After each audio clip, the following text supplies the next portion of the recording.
a post-Uro ban Niv-Mizzet Reborn list, as I've detailed many times for the channel. We're exploiting Niv-Mizzet Reborn in this deck. It's white, blue, black, red, and green, all 5 colors for a 6/6 flying legendary creature, Dragon Avasar. When it enters the battlefield, we reveal the top 10 cards of our library, and for each color pair, that's exactly 2 colors, we can put a card into our hand. That means we could put in 1 white black, 1 black blue, 1 black red, 1 red white, 1 blue white, 1 black green, 1 red green, and so on and so forth. To that end, we've jammed our deck full of many 2-color gold cards. We've got some green enablers here at the bottom: Abundant Growth, Birds of Paradise, and Utopia Sprawl to fix and or accelerate our mana. And then we also play Omnath, Locus of Creation, as this is more than exactly 2 colors. This cannot be drawn with Niv-Mizzet Reborn, but we can fetch it and many of our other spells out with the other important part of the deck, that's Bring to Light. So this is 3 green, blue for a sorcery. We search our library for an instant, sorcery, or creature card which is converted mana cost less than or equal to the number of colors of mana spent to play this spell. So if we spend only blue, green, and 3, we can get something that costs 2 or less. If we spend blue, green, white, and 2, and so on and so forth, all the way up to 5. So we do usually have the option to go for Niv-Mizzet Reborn if we have all 5 colors. That's frequently a very powerful play, though it's not always the best play. And as such, we can use the rest of our deck as a little bit of a toolbox. So we have a 1 of Unmoored Ego, a 1 of Kolaghan's Command, 1 of Dreadbore, 1 of Assassin's Trophy. All of these cards are occasionally very powerful, but not enough that we want more copies. Abrupt Decay is generally going to be better than Trophy or Dreadbore, but sometimes it's not. Same with Kolaghan's Command, etc. We do have 4 Kaya's Guile. 4 Kaya's Guile is just a really great meta call at the moment. It's powerful graveyard hate, allows you to blow out a Bogles player who's a little too confident, perhaps, and we can gain life with it against the aggro matchups. We also have a 1 of Supreme Verdict as a main decked Wrath. Most of our threats are Planeswalkers, but again, we have Omnath and Niv-Mizzet Reborn, as well as a Valki, God of Lies. So one of the other super powerful things we get to do here is Bring to Light for Tibalt, Cosmic Imposter from time to time. The sideboard here is very, well, it's quite interesting. The most important inclusion is this 1 copy of Deicide. So we can Bring to Light for Deicide. Deicide allows us to exile target enchantment. If the exiled card is a god card, as Heliod Suncrowned is, we get to look through the player's graveyard, hand, library for any number of cards with the same name and exile them. So this is, it's very, it is crazy. This is literally exactly sort of the, like, not in this art, the god that Elspeth is killing is Xenagos, who sort of falsely ascended to godhood in the Theros story, but the person that Elspeth actually wants to kill and does do in the second Theros arc, spoiler alert, is Heliod. So very interesting kind of twist of fate there. That's exactly how that kind of goes down. We've got 4 copies of Thoughtseize. These are good for control decks. Same with the Veil of Summer. We've got 3 copies of Fatal Push. Helps us deal with aggressive decks, especially Death Shadow, things like that. We've got a Crumble to Dust to help us against Tron, and we've got an Oath of Kaya and Deafening Clarion to also help us. Man, my Erebos deck is getting hosed for no reason. Meanwhile, I think your Erebos deck won't notice the difference. I think your Erebos deck is going to be just fine, friend.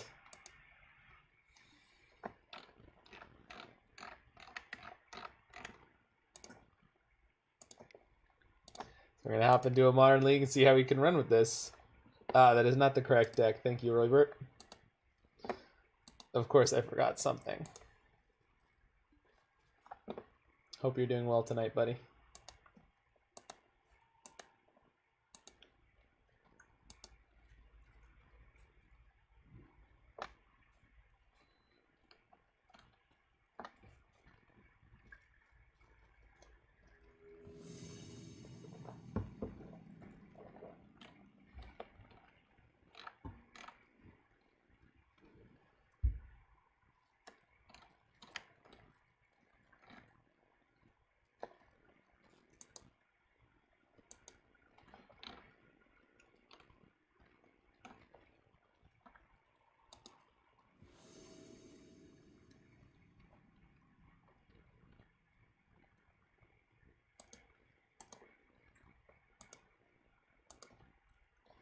All right, round one. Slaman Scott?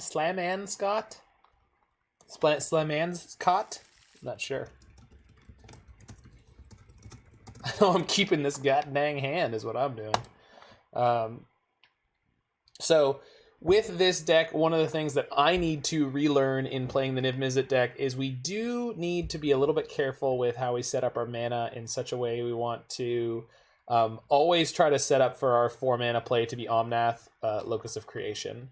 Now, additionally, you also want to, as much as possible, put your Utopia Sprawls on basic lands. This has presented me with some very interesting situations recently. Some of the time has been fairly punishing, so hopefully we'll be able to dodge that well. So to that point, I want to set up for this turn 2 Teferi. Now I can do that in a number of ways. I also want to set up for the Omnath. So in theory, I need a land that taps for black and one of these colors. The problem is I have the snow-covered plains in my hand, so this is really not going to be possible. I just don't think this Abrupt Decay is going to get worked into my early sequencing at all. Maybe it will be fine. Maybe it won't be. I can go red here, and then no, I cannot. Okay, so I have to go blue here. I've shoeboxed myself into needing to go blue here. It is possible if we draw Wrenn and Six next turn, we could just jam that and pick up a land instead. We'll see what we're up against. That's definitely something that's going to happen here. Okay, so they're on the Luris deck, so there's a very good chance that our Teferi gets Thoughtseized or Inquisitioned, and then we'll set up for Abrupt Decay. This will give us time to grab a Triome, and the Triome should smooth out what we need. Oh my. Well then.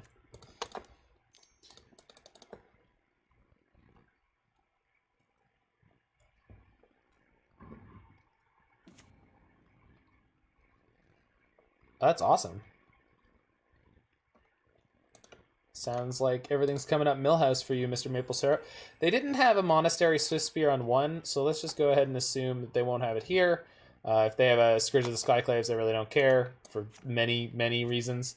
It looks like this is Jund Death Shadow. No discard. Wild.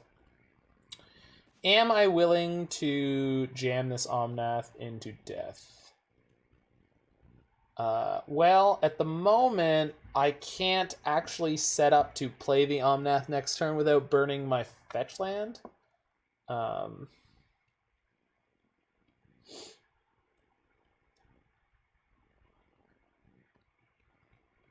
trying to figure out how I want to navigate this game. Yeah, they certainly are, Roybert. I guess I'm pretty excited to cycle this. This can fetch for red, and then hopefully the Omnath will draw us another another source. This also sets me up that I could go fetch Shock and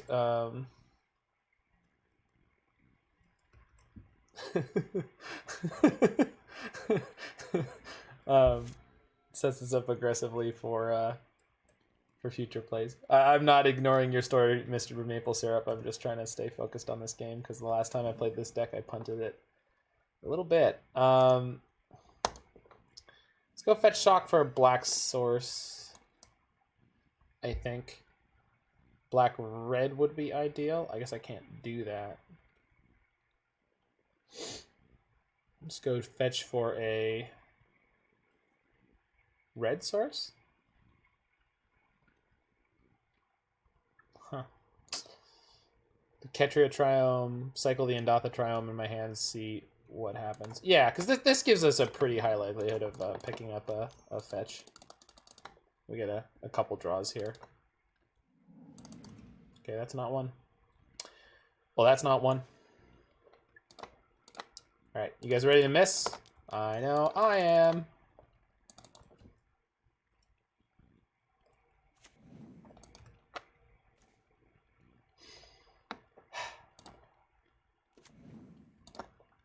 We do go to 20 here, so that's pretty great against the Scourge Shadow deck.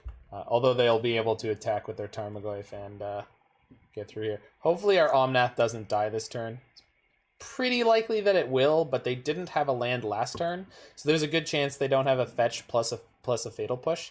If they swing with both creatures here, I'm just taking the hit. I do not want to give them the opportunity to turn on Revolt. I just not interested.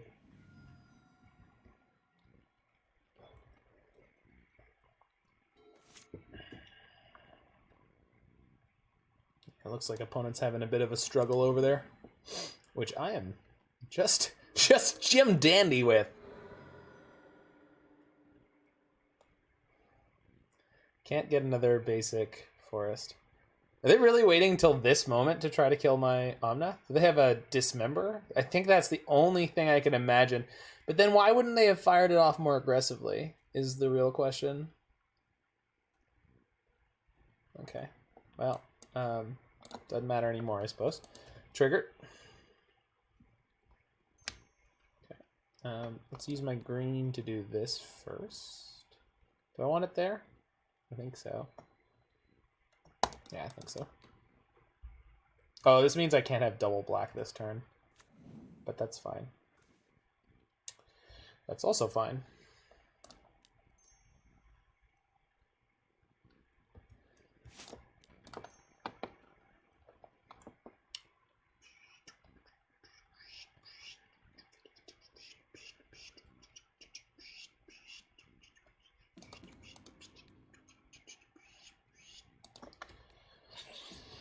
All right. I would like to kill their Tarmogoyf. I would like to do it at a time that is most ideal for me and not for them, which would be... Oh, I do have double black. Never mind. Do I? No, I don't. Yes, I do.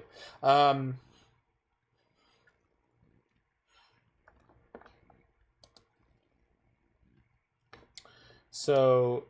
in that case, what we're looking to do is go to combat, then kill both their creatures. I actually can't do that because of the way my mana's floating right now, so I obviously should have just attacked first, but that's fine.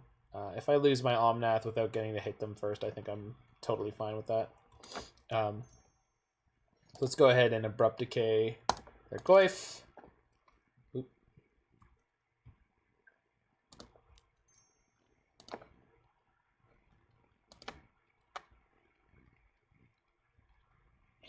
There's a good chance our Omnath is going to die for this, but that's fine. Take this for black. Go, each opponent sacks a creature and exile all cards. I think so. I know I'm not at above 20 life right now, but I think it's going to be okay. Yeah. Play your Fatal Push is fine.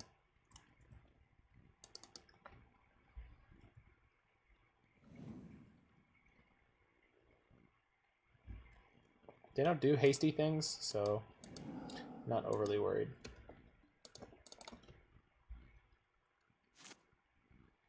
We've got 1, 2, 3, 4, 5, 6. 6 mana next turn.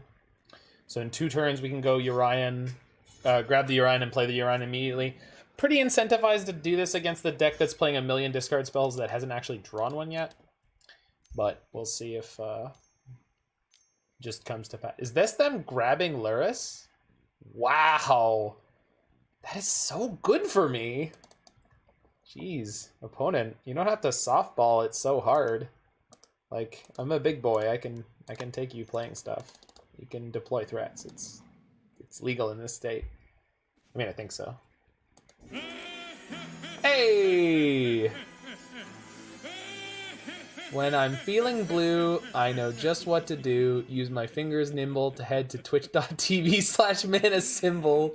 And my woes are suddenly few. Blitz, you are the new Larynx Punchworthy. Except you're nice to me. I don't know if I'm okay with it, but I'm definitely okay with you. They have a bunch of removal in hand. Yeah, I could get on board with assuming that's the case. Seriously, Blitz, you're fantastic. I'm gonna go ahead and Gonna go ahead and stream some mill later this week. No, I don't have to do that. No, you didn't ask me to do that, but I'm gonna do it. So enjoy that when it comes up, my friend. Enjoy that. Okay, I'm gonna blow up one of their lands in response here. I guess they get to float off this. I'm not concerned about it. I want to mess with their colors a little bit if I can. I just realized, Sherman, that you insulted me. Prepare to die. Nugnuts, your shoes untied. From here they appear to be tied, but I will go in for a closer look. Limericks. I wish I had done a better reading, I apologize. Also, apparently Roy, can you just ping me and nag me when my stream setup isn't as clean as it should be? If that white bar is there, can you give me the good old Roy nag? Tell me my tidy whitey is showing.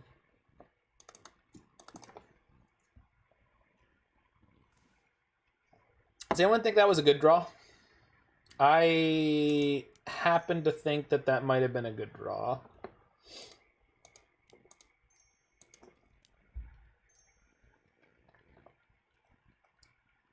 Not sure.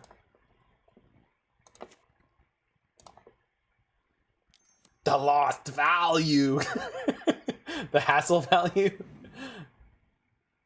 On a scale of good to best, where's that draw? Real damn high. I don't know if it... I generally prefer drawing the natural Niv-Mizzet over Bring to Light. Unless it's specific matchups. Hold on, I need to tick up my Wrenn and Six. There are specific matchups where you want to hit the Bring to Light early, but I generally like having Niv-Mizzet just because there's less people packing things, not specifically Force of Negation, but things similar to Force of Negation. So, but then Bring to Light is a lot more flexible. Organic free range Niv-Mizzet. Yep. Clearly I should do the Pepperidge Farm style commercial for Niv-Mizzet specifically. I do want to do a Billy Mays style ad for some podcast. That would be fun.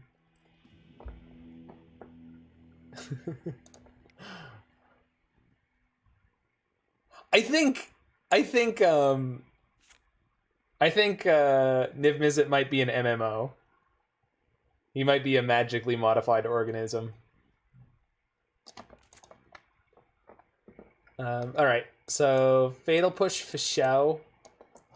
And then probably Veil of Summer. I'm not convinced I actually want Veil of Summer. I know I definitely don't want so many Teferis. I don't want Ego. Alright, we're probably bringing in at least two Veils or so. I don't think I want Oath of Kaya. I think the 4 Helix and the 4 Kaya's Guile and the 4 Omnaths are probably good enough. There is the BM cast. Yeah, that's true. Gotta give him that BM.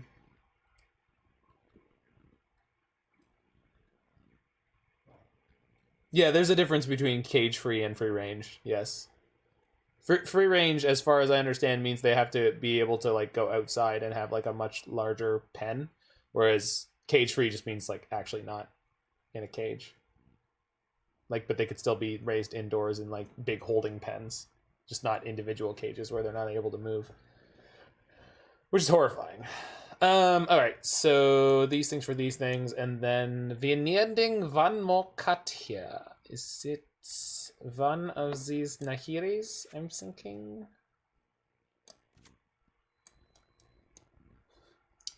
Time to check on the free range children, Roy. Now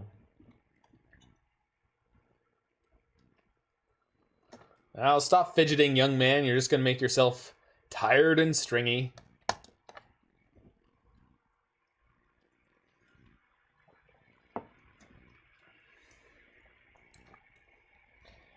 I don't know if cutting Nahiri here is correct. I do feel like a lot of the time if their creatures are tapped, I'm kind of screwed.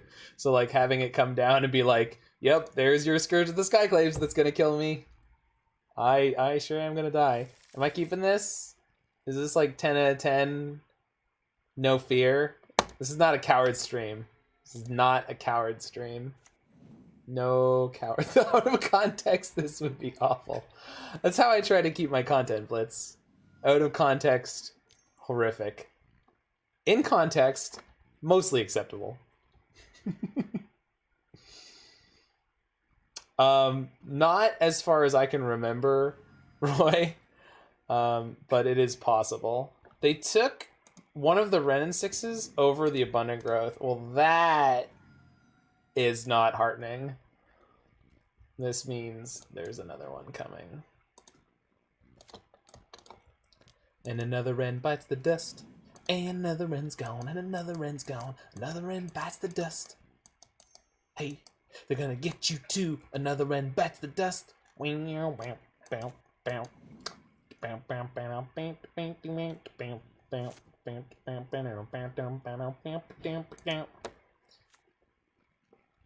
do you think I'm gonna get along without you when you're gone?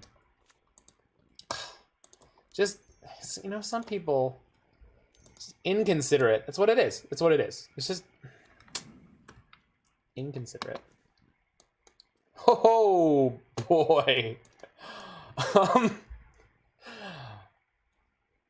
I don't think it really matters what I take here. I guess I'll take the Guile. Yeah. Because the rest of these I can kind of deal with in their own little ways.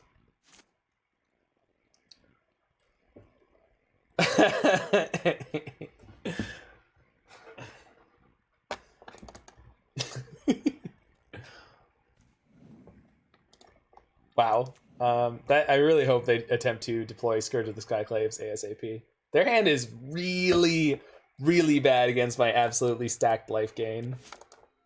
They do have a trophy to kill my Omnath if that's the direction they want to go, but I don't think that's going to work out for them. I hope they deploy the Tarmogoyf, because then I can go sack and exile their graveyard, and that will deal with that. They could go Kroxa here, which I guess I wouldn't love.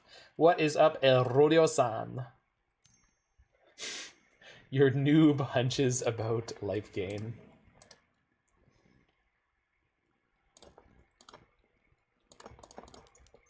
I know this isn't actually getting the Kroxa, but like, I think it's reasonable. Oh yeah.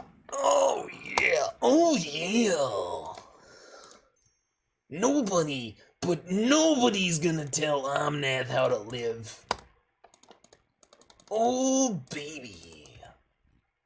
Hoo hoo hoo. It's the good shit right there.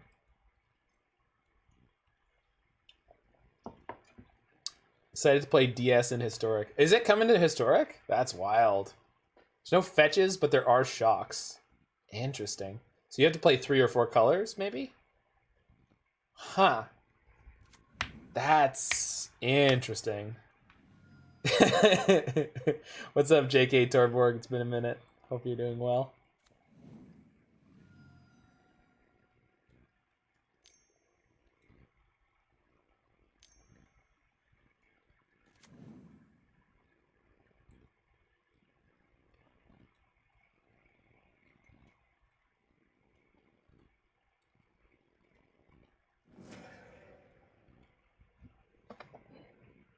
All right. So, sure thing, or you know what? I'm keeping this Niv, and I'm assuming I'm gonna get there. Just gotta do the 2-card combo of Lich and Healing Salve. They found a Dismember. All right. Oh. I guess I could draw all of my pillars. Sure. My Grixis pillars? Yeah, they are. Hi, opponent. You like me, don't you? You like me, don't you?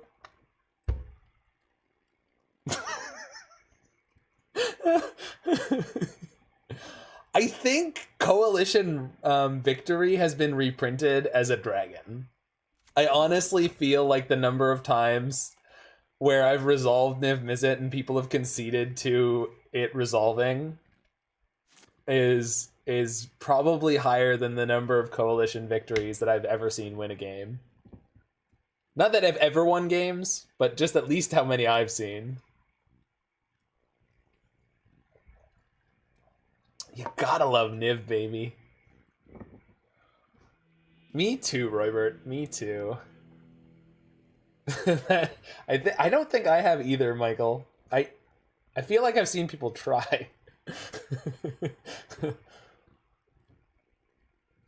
And Roy, you should know, on Sunday, I think it was 6th place in the challenge was a blue-green Infect list.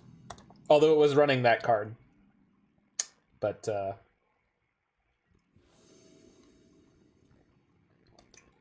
we're against another opponent with a great name, Tortilla the Hun.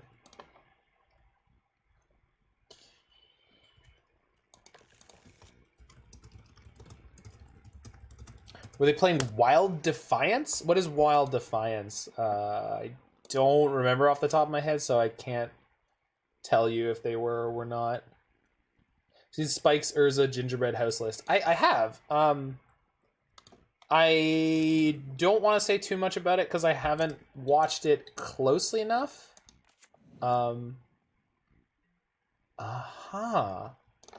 Is this the proverbial oops or spells, I wonder?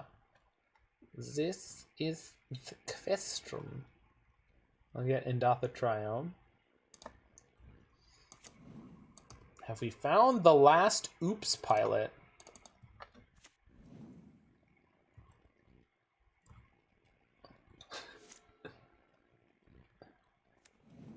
No, they were not playing Wild Defiance, right? No, it's not. It's some kind of mid-range deck. Good for them. Better for me. Yeah,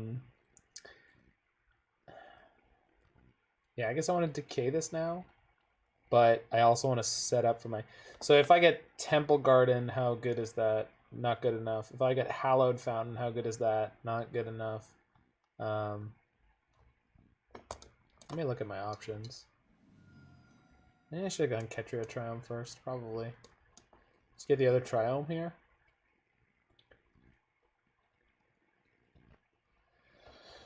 This plus Steam Vents has me totally covered. It means I can't play Abrupt Decay this turn, but I can play Lightning Helix. It's probably better anyway. Yeah, alright. So, as I was saying earlier, this newer build has a couple of really interesting things. The Triomes have really changed the way you can think about your mana for these decks.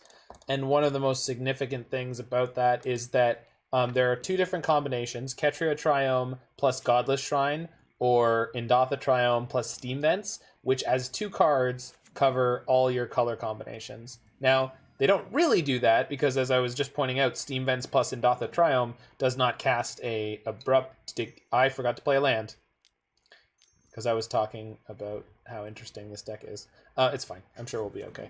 Or not. Who knows? But, yeah. All those things.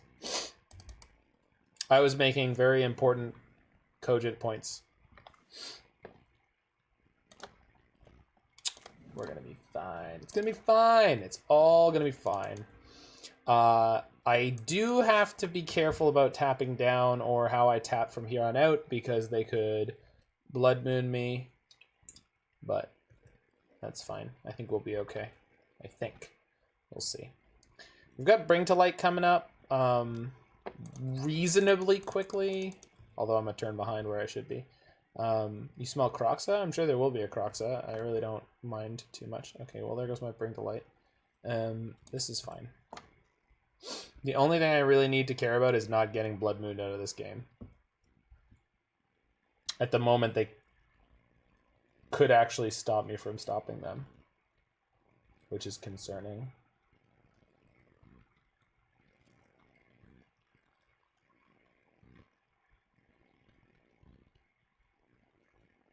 Is that the Tree Folk land, Roy?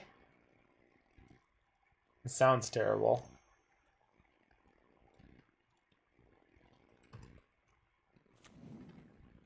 Yeah, it's the Tree Folk land. I mean, are there any playable Tree Folk is the question. Oh my god, it also hurts you? Oh my god. Oh, it's really bad. That is no comparison for the elemental land, huh?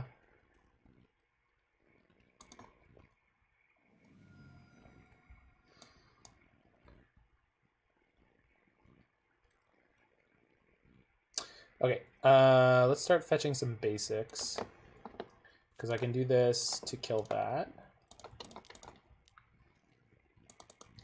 Can't get a basic plains yet, which is what I would really like right now. But that's okay. And just play the island here. Go Nahiri. Okay. I'm going to try to focus on actually playing this game because we already made a pretty significant punt. Everything's working out fine. We're not in any danger at the moment. Doran Big Butt Tribal. Sapling of Kolfanor.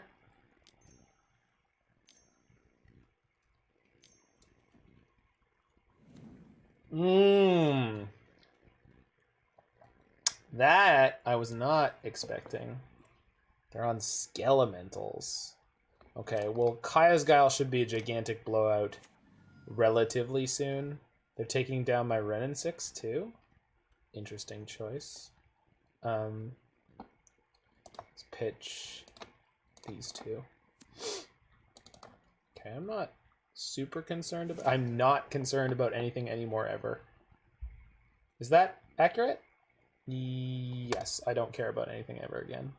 Unless they have removal for Omnath now. I'm not gonna play around that. I'm just not.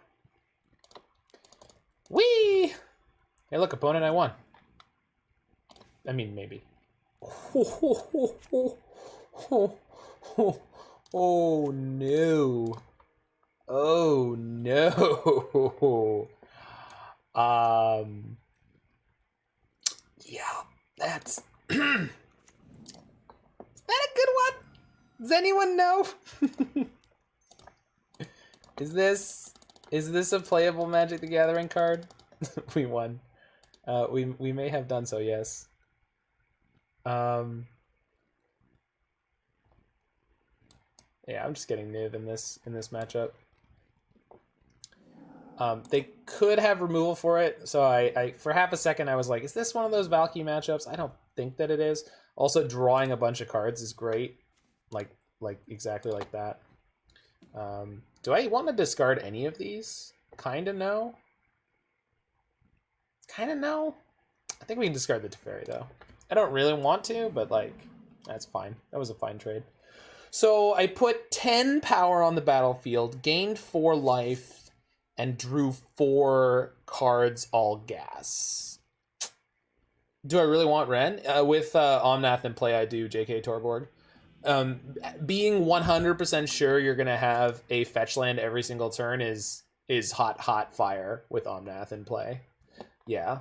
It's fine, because I'm still getting used to all the ways you have to think about Omnath.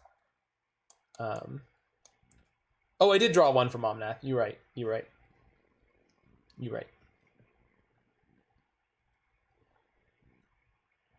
Red-black Crocs. Oh, I think it's red-black mid-range. They're playing Skelementals. I don't know how many Skelementals they're playing. Maybe I don't want Veils here, because I feel like they're going to have a lot of burn spells instead of stuff. We could just go for, like, these cards. Teferi is, again, not great. And then the Ego is not good. It's pretty clean sideboarding here. Yeah, I mean, I call it black-red mid-range. It's just mid-range, Mike, because like it's hard to say the Pyromancer is the most important card when there's like Croxes and the staff spinny card discard 2 mana Goyf. Threads of Disloyalty be decent sideboard for Shadow Prowess Croxa. Yeah, probably. Not in this color. Well, so double blue it's not the problem that we couldn't do double blue in this deck, JK Torborg. It's just, is that better than just pushing it for a single black? Not so much. Be more interested in playing Entrancing Melody? Yeah, Melody would be fine too. But again, I think this deck already has enough removal. And yeah, like there's just... it's not that it's bad. It's not that you couldn't do it. I just don't think it'd be worth it. Versus like you're already playing Abrupt Decay, Dreadbore, Assassin's Trophy, Fatal Push, Lightning Helix, Kaya's Guile. Like it's just not necessary. One of the things I love about this deck is this deck is just a pile of removal. Right. Yeah. You can't play Fatal. Are you playing Chalice? Is that the dealie?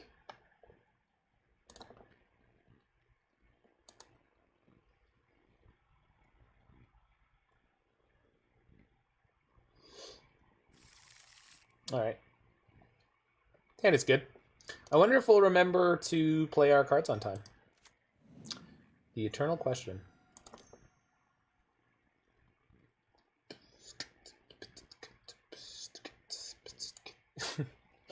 Yeah, I see it, Mike. I see it. Got them threads. Got them threads.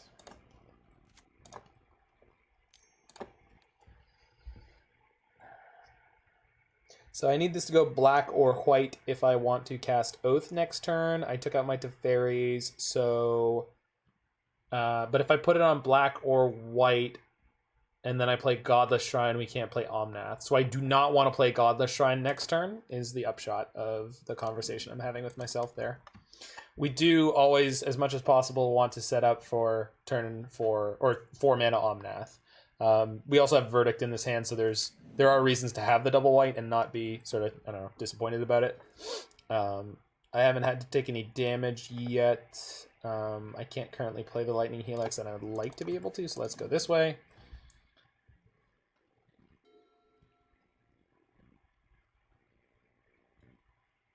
Been loving Bant Squirrelblade a ton recently. That's awesome.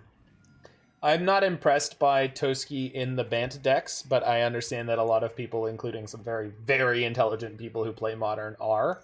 I just don't see the appeal of playing Toski in a deck where you're likely to have like 2 creatures in play. That does not mean it's not worth playing.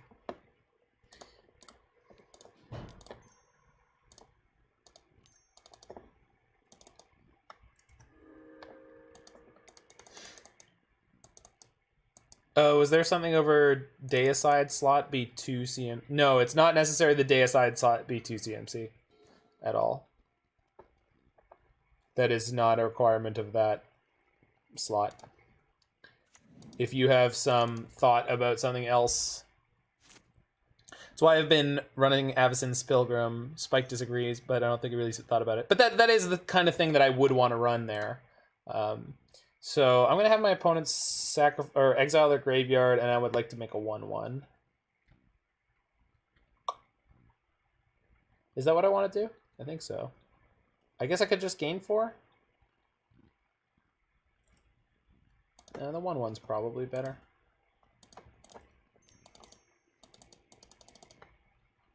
Yeah. I see what you're saying, Roy. The surgical effect against what is one of the best decks in the format is super relevant.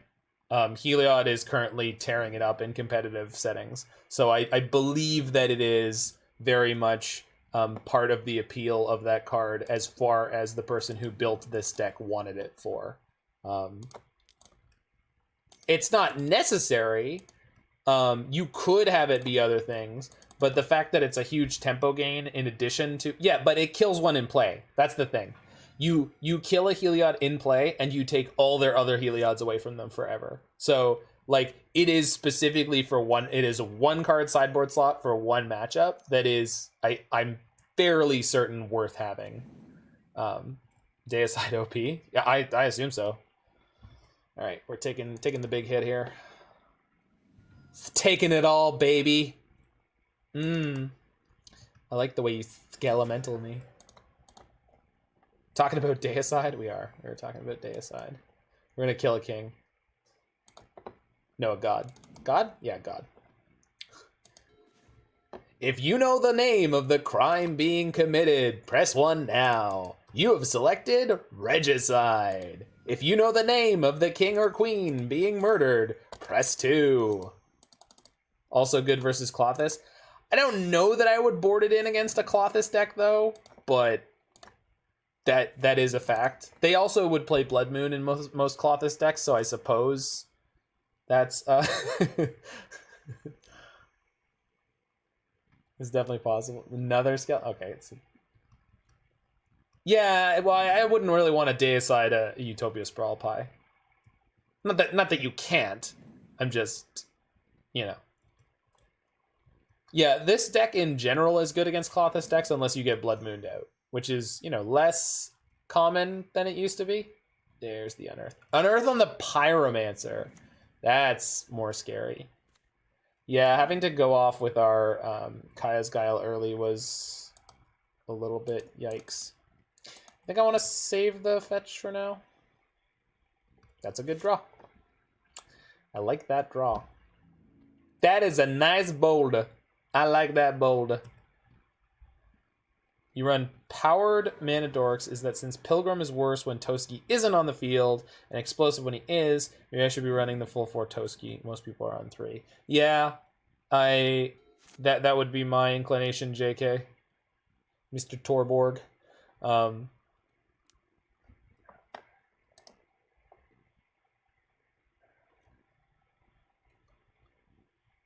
I think I'll gain the life this time. Just making decisions at random. Trying to win this game of Magic. Yeah, I mean, the thing that I would like to do at some point is find... I played against someone who's playing Naya Squirrel Blade with Seasoned Pyromancer. I would just like to hear or see how good Toski is if, like, you resolve it with, like, 4 creatures in play. That's what I'm interested in for the moment. Yeah, it is an indestructible blocker, but like, I don't know if that's... I'm not interested in the fail case of Toski, although I'm gonna see Toski and Ponza. Well, see, there's a deck that could play Seasoned Pyromancer though, right? And plays Bloodbraid Elf. Although, like, obviously you can't Bloodbraid into the Toski, but yeah, no, I know. I'm just saying, like, that'd be a deck where you're primed to draw like 3 or 4 cards off of it, which is just exciting to me.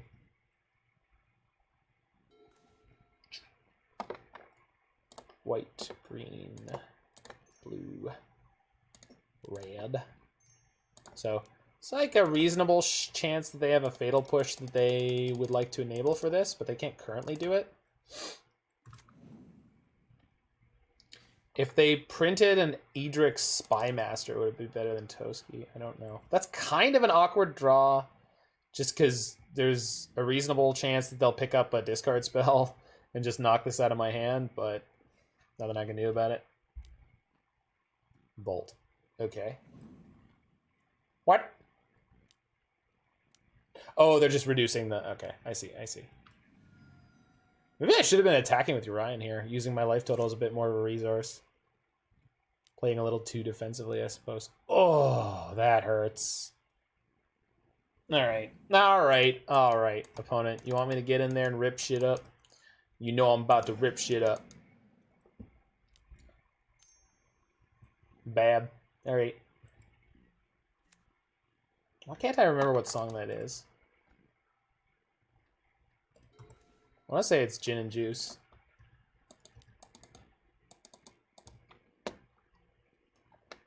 Laid back. This is where BTL in 2 threads would be so gas. How many gases though? 1? 3? Ass. God damn it, the song is too good. Yikes. Here come the dorks. I own so many foil elemental tokens. I really would like to get a set of Seasoned Pyromancer someday. These decks speak to something fair in me. He meant so gas, as in SO gas, as in sulfur monoxide. That's gotta be poisonous, right?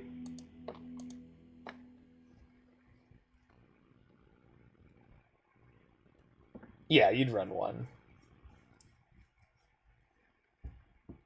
Wait, Isn't Threads of Disloyalty an enchantment?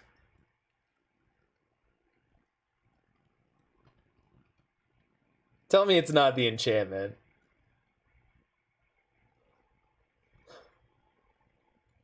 Yeah, you can't bring to light for an enchantment, friend. It's not a thing that bring to light can do.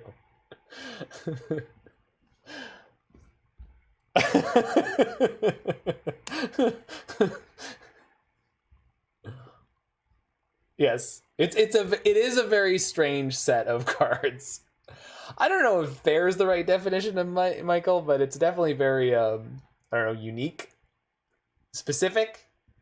I don't know what to tell you. It's a good time. It's a good time. I mean, it's a reasonably fair card.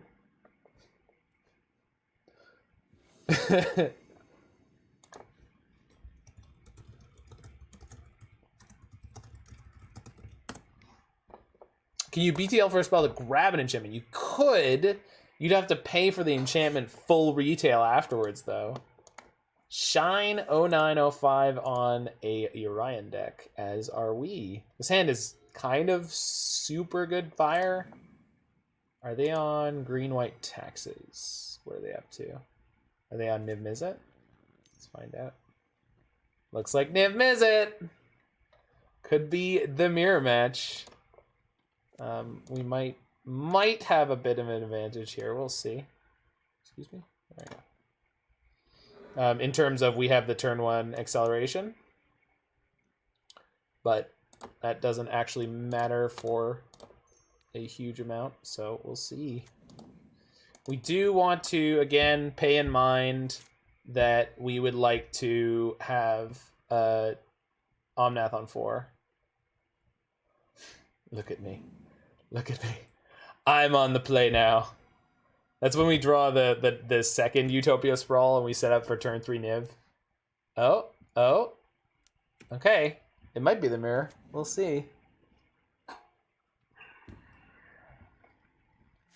So now I've got the tricky question of, do I blow up their Wrenn and Six or do I deploy my own Wrenn and Six? I'm pretty tempted to blow up their Wrenn and Six just because the constant flow of lands might be important to them, but we're set for lands. Yeah.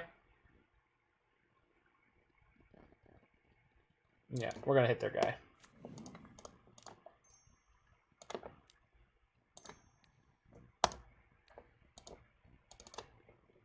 They need their Wrenn and Six? We'll see. We'll see. You got a Hunter. Hunter of House Daddy. Ooh.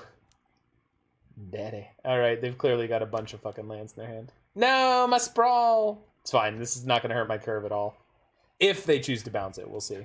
Yeah, that's fine. It doesn't hurt my curve at all here. That means I do have to fetch Shock this turn? Oh, it ended up hurting my curve. I am upsetty spaghetti. But we get to kill their Teferi, so I'm okay. If I go green-black, that doesn't help me cast Omnath. We can cast Omnath next turn, as long as I get... I guess we can get green-blue, or green-white, or green-red here. Sorry? Better they bounce the Sprawl than your Omnath. True. True. Roy, you know the command?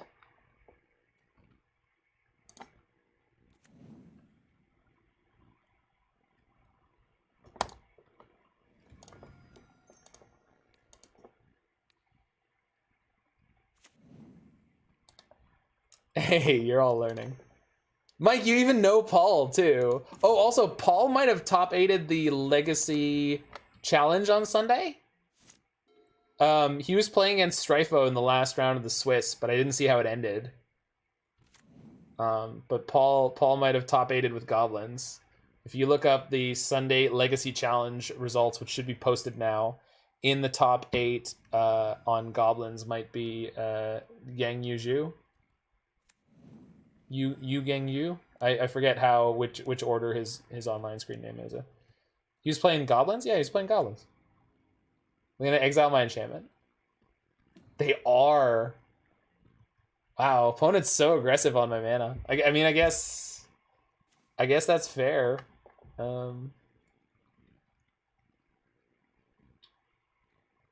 So we'll just pick up the fetch this turn.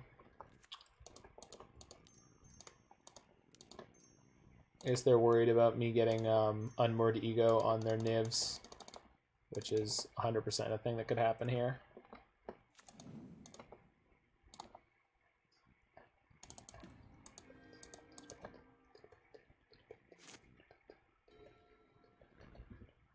They know their fate if they let you untap with 4. I mean, it's the same on my side, right? Like I really had no preconception that I would have been able to stop them to get to 5. We just want to end up winning after they Gang Yuju. Right, that's right. Gang Yuju.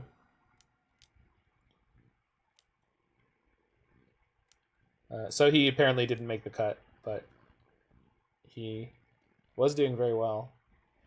Okay, so here's the question. How seasoned of a Niv player are they? Do they get the Niv or do they get the Valki? Because I think Valki would be the superior play here. Yeah, good for them. Good for them. I do have K-Calm to take it off the table right away, but this is super problematic.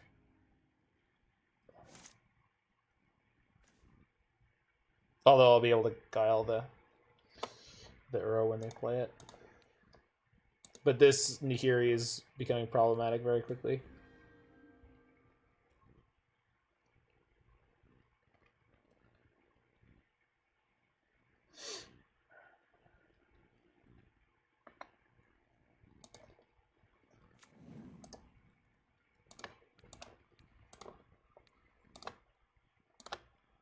Got a fetch.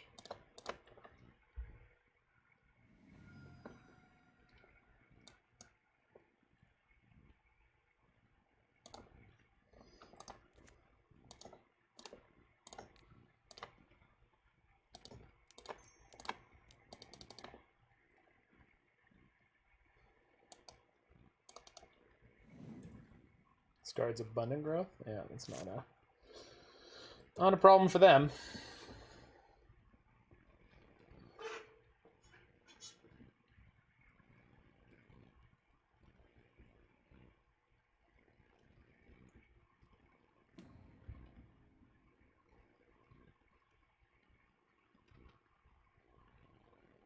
They discard an Omnath because they know they've got mine.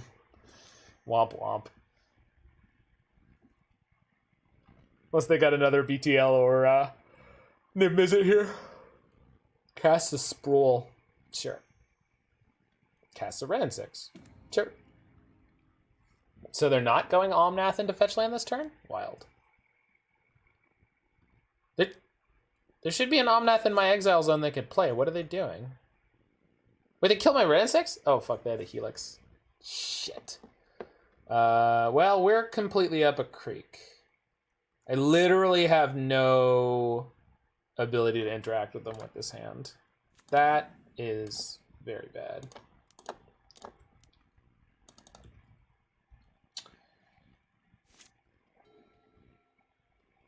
Do I keep saying Uro instead of Omnath? I'm sure I do. I miss Uro very much. Yes, I could do that, Mike. Oh, sorry, I can't. No, I cannot. No, I cannot. Sorry, I was talking about guiling the Omnath. Yeah, this is own and control. It's very, very specific. Yeah, I mean, that's what it is, right? These matches are mostly about just a small amount of sequencing decisions, but mostly it's just whoever top decks the hottest. And there's really not a lot of wiggle room. Not sure that Toski Blade would be all that playable in Uro meta. I mean, that may be the case. May have been the case. Could have been the case. Doesn't really matter.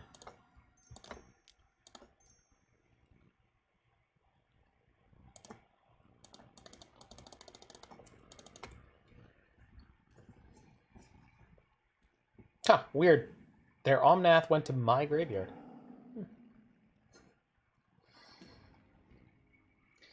Nahiri on 8 is about to become very problematic.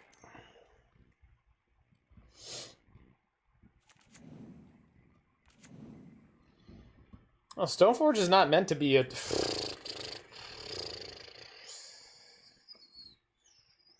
Stoneforge is not supposed to be a particularly impressive card. It's very, very fair.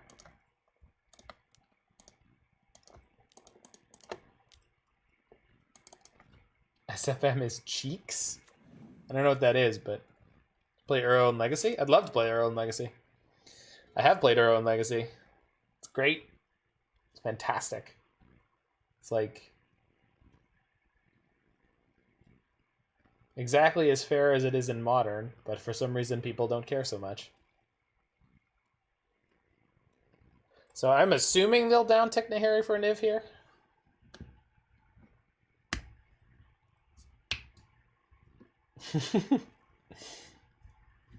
Oh, the boat guy's here. It's been a minute. I mean, I've seen you around, but enjoy the good stuff.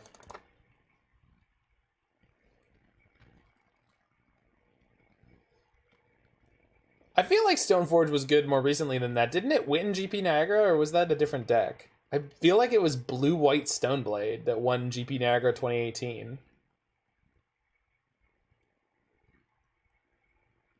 Am I crazy? I don't think that I am. I think that's true. They're going up on Nahiri. So greed. Yeah. I don't know about handsome, but was piloted by that human being. Ah, I see. No need to downtick your Nahiri for the Niv-Mizzet when you just have the BTL.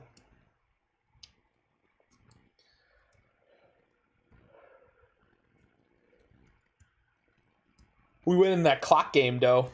We win in that clock game.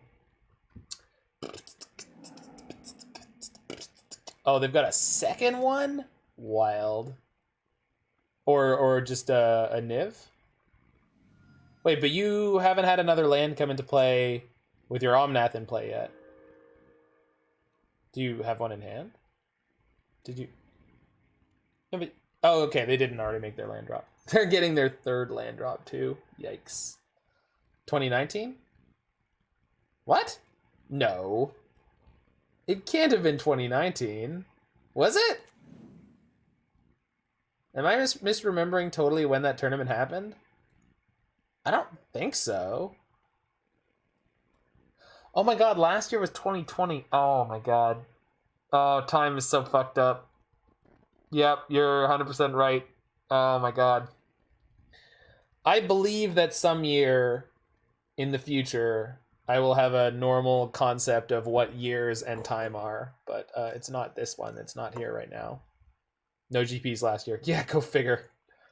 That's why I was like, no, but that's why I thought 2019 was last year. Yeah, exactly. Like, my brain just totally hasn't come to figure out the fact that I'm not in that year anymore. Like, I'm just sitting here being like, yep, 2020 sure is going long. Man, this thing's in fucking overtime. Time is relative, yeah. Lunchtime, doubly so. Alright, that's not gonna do it. This is the same game. If you saw me playing against Niv-Mizzet, yes, Jiggy, that was the same game. It's only turn 8. I mean, it's not...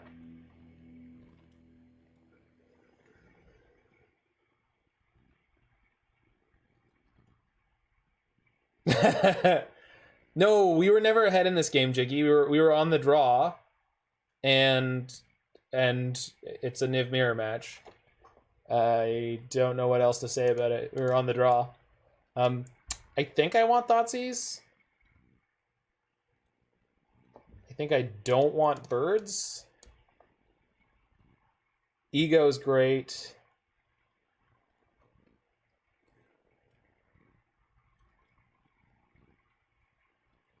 We had Omnath, Wrenn and Six, they had nothing. Well, they didn't have nothing, they had a bunch of cards in hand, but yeah, I get you. It was still game one. It was still game one. But we were never ahead because they were up on mana, so they just, like, the next turn they had BTL for Valki. No, they had the Nahiri in play at that point. I'm pretty sure of that. I mean, unless I'm totally misremembering the scope of this game, but I think they had Nahiri at the point you're talking about. Oh, Kaya's Guile's not particularly good in this matchup. You know what? The birds are probably okay. Not because, like, obviously they can die to Wrenn and Six, but I think... Yeah, they have the Nahiri. That's okay. I thought so. I do want to keep the Verdict.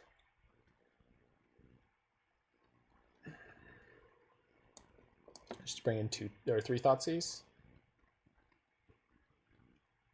Yeah, they did have Nahiri. If I was to cut a card at a glance, what would I do for the Toski number 4? Okay, now remember this has no wisdom.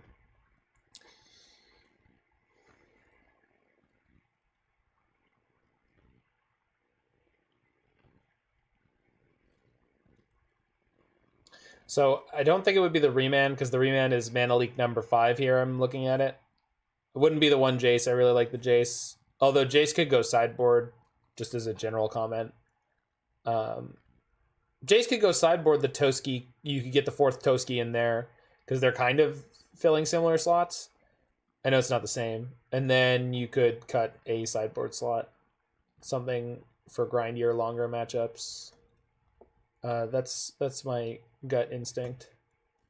Or the one of Brazen Borer. I mean, that's standing out to me because they're one ofs. So I think the Jace is not necessarily... Yeah. Right, yeah. That's the way I sort of saw that. Oh, Michael's commenting 3 Stoneforge Mystic and 3 equipment. Interesting.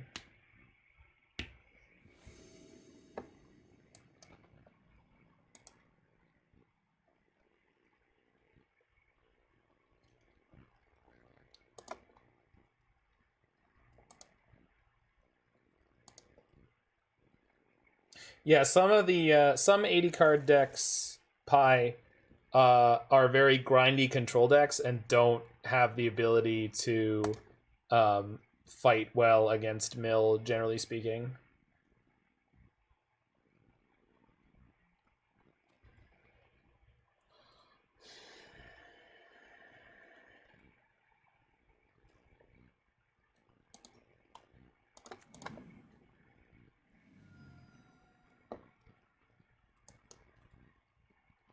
Can confirm Jiggy's dog is adorable.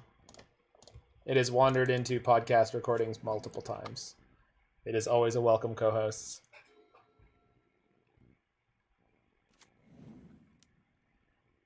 No turn 1 play.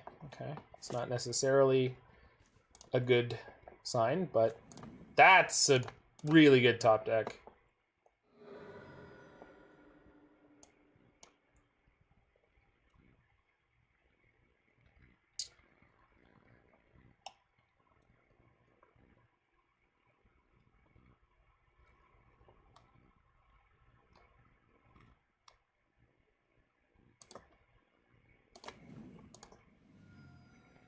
So the way I'm setting up right now, the Triome I would like is Ketria. Okay. Oh, I already have the Indatha in my hand anyway. Whoop.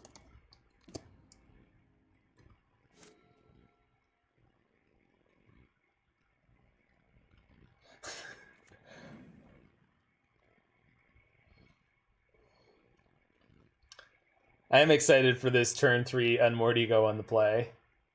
Growth Spiral. Okay, so they're on the other version of the deck. Do they have Thoughtseize? They do. Goodbye, Unmoored Ego. Rats. Yep. Jiggy, they're better at Magic than we are. What say you?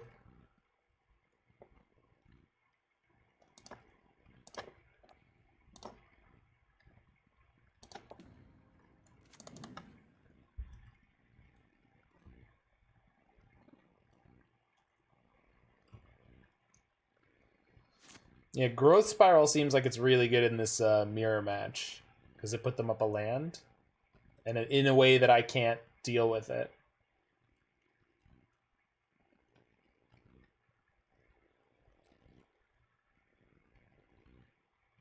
That's okay, Jig. You know, we lost game 1 to some variants. If we lose game 2 to a difference in build, at least that feels a lot more legit. We're absolutely wrecked now? I disagree.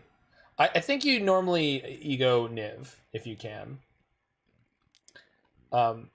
You still have, like, no matter what you take, you have to do a lot of fighting anyway, but Niv is generally very, very much the more powerful card. Even though it does have the option now of doing Valki.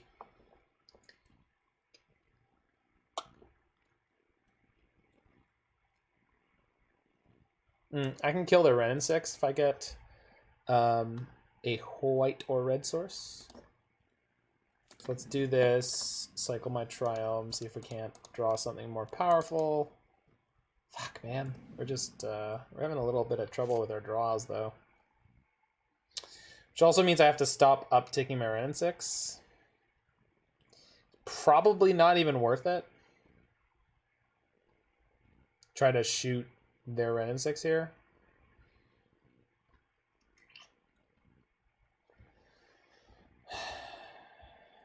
If they have an Omnath, I can't double Helix no matter what I play out here. Yeah, just kind of screwed coming in, going this game, huh? All right.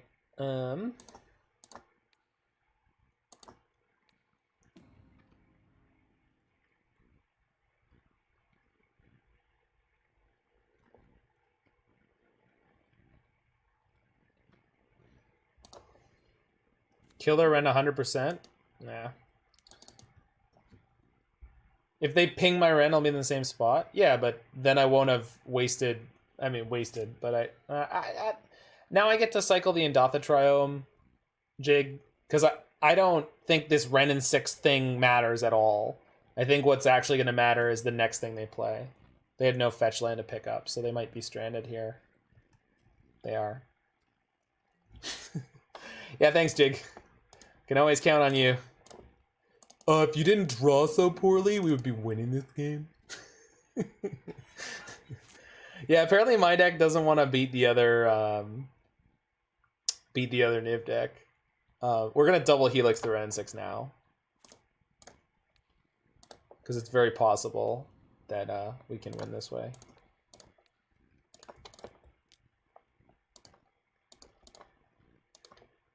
Hey, I had a great draw this game. They just drew double Thoughtseize.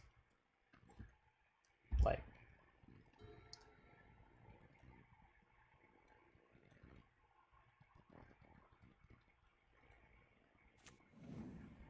Alright.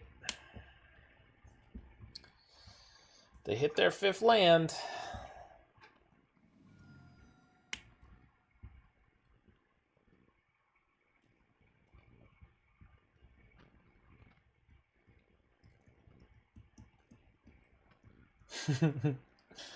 Well, we'll see what they deploy here, Mike, though. If this is a Niv or BTL for Niv, it's gonna be, yeah, it's gonna be one of the two.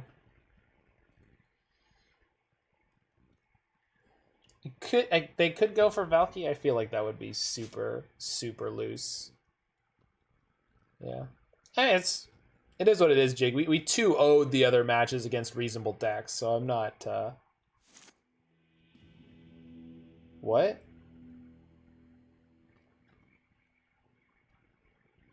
Did they screw up?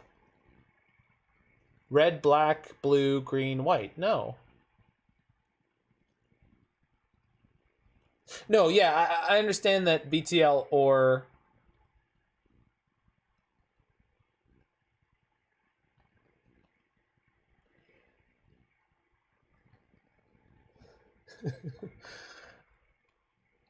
I assume they were where I was last game, where they never drew a BTL or a Niv. Yeah, hey, here's the game 3, I suppose. I know there are some people who probably want to board in Veil of Summer after that game, but I think that's a mistake. Cat walked on keyboard. And their mouse? It's always possible, I guess. All the Veils in, obviously. I kind of want this 4th Thoughtseize just because of how good their Thoughtseize look there. guess Teferi's not that great. I couldn't figure out what to cut, Vegan.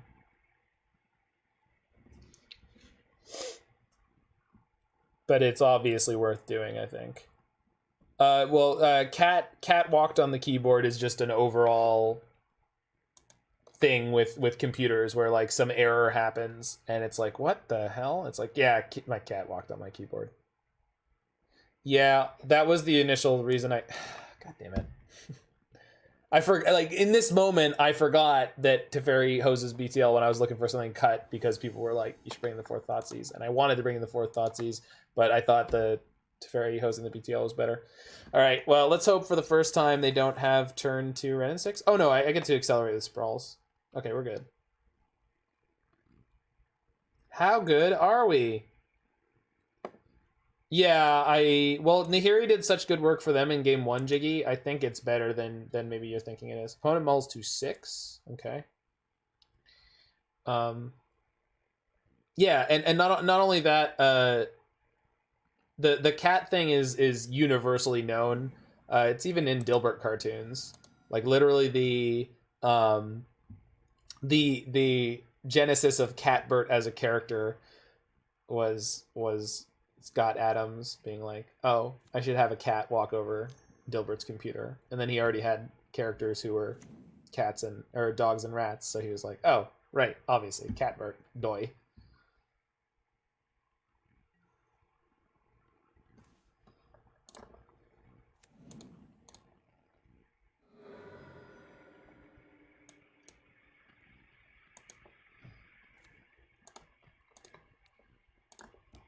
So your favorite Catbert comic? I mean, I'm in. Okay, we're going red on this.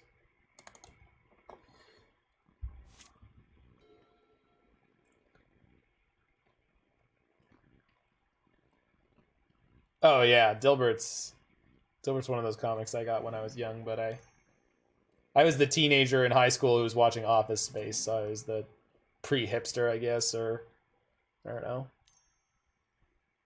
I always think of myself as a douche, really, but yeah. Once you start working in a corporate environment, as I have done, that's one thing that definitely makes it, like, Office Space and Dilbert really resonate once you're someone who has worked corporate. No, you nice guy. Thanks, boat guy. You boat guy. Hey, I'm a journalist. Oh, they're tanking away. They do have a 3. They're down to 3 cards in hand. Looking a little thin there.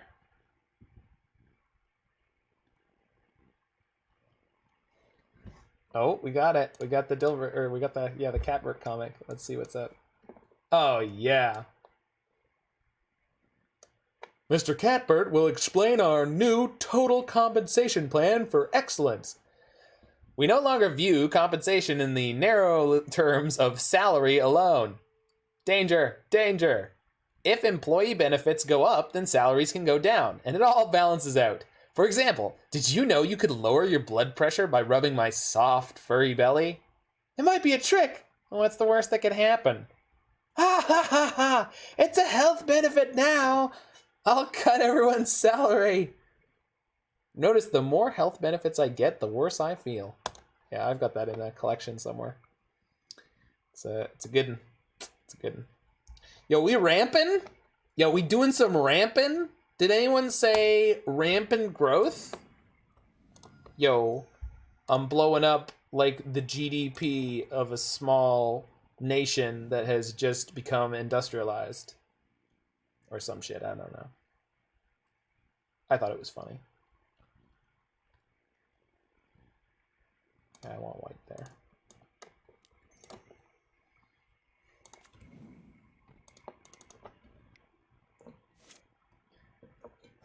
Nature's lore for Modern Horizons 2. Certainly an option. Yo, you guys want to see a trick? I'm going to play a turn 3 Niv-Mizzet that my opponent didn't see with their Thoughtseize. You guys ready? You be tripping turn 3 Nivin. Bust it up, because this is what I call living. They got their Urian? Oh, that's cute. That's That's so cute over there. Do you guys see my opponent? They're gonna go ahead. They're gonna try to draw some cards. You know? I think we'll go ahead and try to draw some cards too. How do you feel? Yeah, Ego would have been quite the play there. I think we might be doing okay this game, not gonna lie. NGL.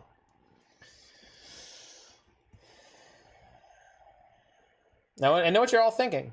They could play their Sky Noodle and slide their Abundant Growth and draw a card. And slide their Utopia Sprawl and change the color on it. Don't patronize me for being average. Listen, Michael, you're not average. I think you're exceptional. Are we about to see... Did they have a Niv as well? Or is this just the Urian? I'm assuming this is Niv, the way they're setting their colors. Oh, this is Omnath? No, Teferi. Very well. Okay. Oh! This piece is my recital. I think it's very vital to rock around on time. It's trick. Here we go. That was so sick. I am so impressed. I mean, I'm gonna beat the shit out of them, but that was really cool. That was really, really cool. Ah, I'm just so impressed.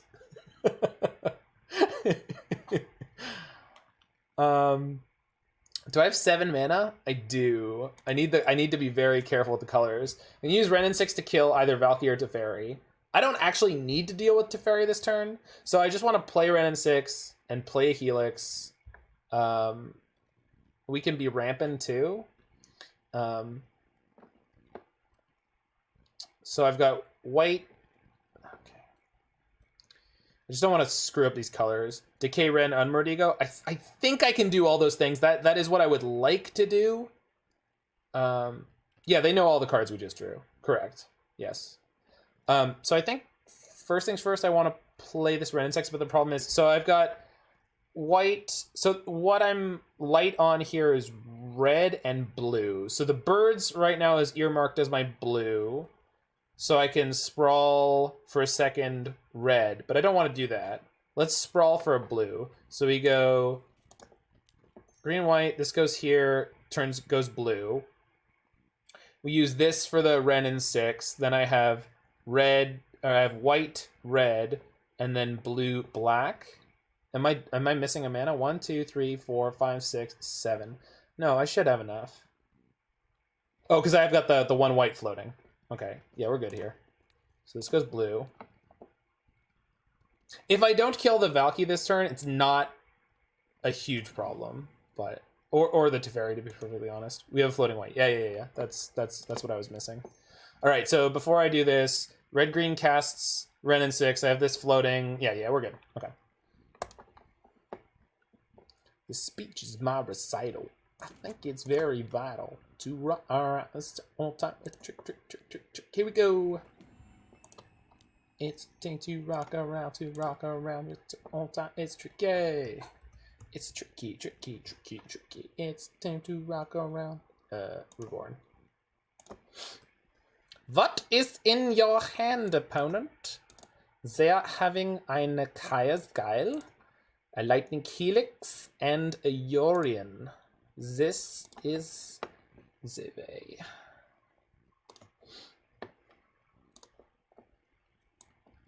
So my Wrenn and Six is probably going to die. I'm not worried about it. They can't do anything about the Niv for the moment. Okay.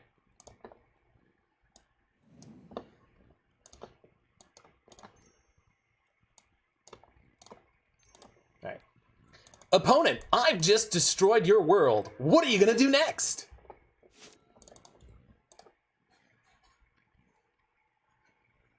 Do they have a veto in their deck? They have 2 vetoes in their deck. Interesting.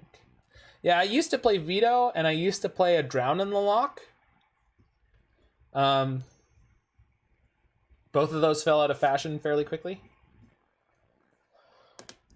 Okay, so they have one unknown card here, and they have the choice. Do they play the Kaya's Guile on the Lightning Helix or the Urian? What's bad dragon? I don't know. What's a bad dragon with you? Ah, ha, ha, ha, ha. That's not a joke.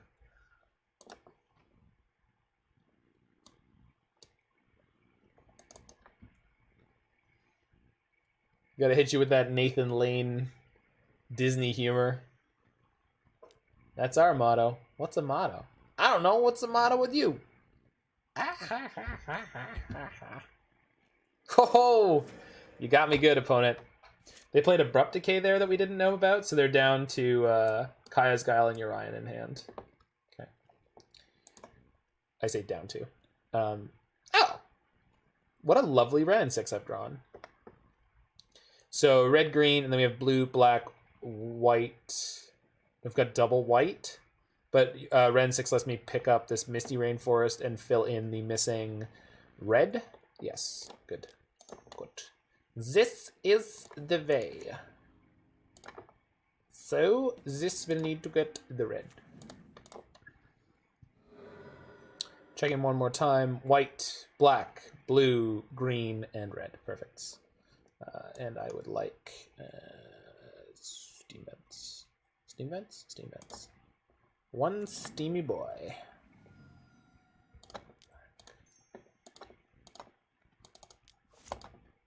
Yay! Do we take a turn off to make a 1/1 to stop our Niv from being edicted or draw 6 cards? I think we just Niv there. You just don't. So the thing about playing the Niv is it's almost definitely going to hit us a Brink to Light, which gets us another Niv or our Valki or whatever. So like let's take a look here. 1, 2, 3, 4, 5, 6, 7, 8, 9, 10. So we were drawing Helix, Abrupt Decay, Bring to Light, Teferi, and that's it. So it's almost always worth playing the Niv to trade it for removal, unless you're worried about dying. So like one of the things I always try to do, or I'm not big on heuristics because whenever I'm playing a deck, I tend to focus on when heuristics aren't true. So people will be like, you always bring for light for Niv. And I'm like, no, every time you play against Death Shadow, you pretty much never can. Because most of the time, by the time you've managed to eke out casting a Niv or Bring to Light, or let's say you're playing Bring to Light and you have options. If you're eking out the opportunity to do that, they probably have lethal on board. And even though it's difficult for them to eliminate a Niv, it's not impossible. So, you know, and they can just TBR over it a lot of the time. So in that kind of matchup, a lot of the time you're going for something like Supreme Verdict. Now, one thing you always want to do is play a fucking land if there's a land in your hand. Just do it. Just do it.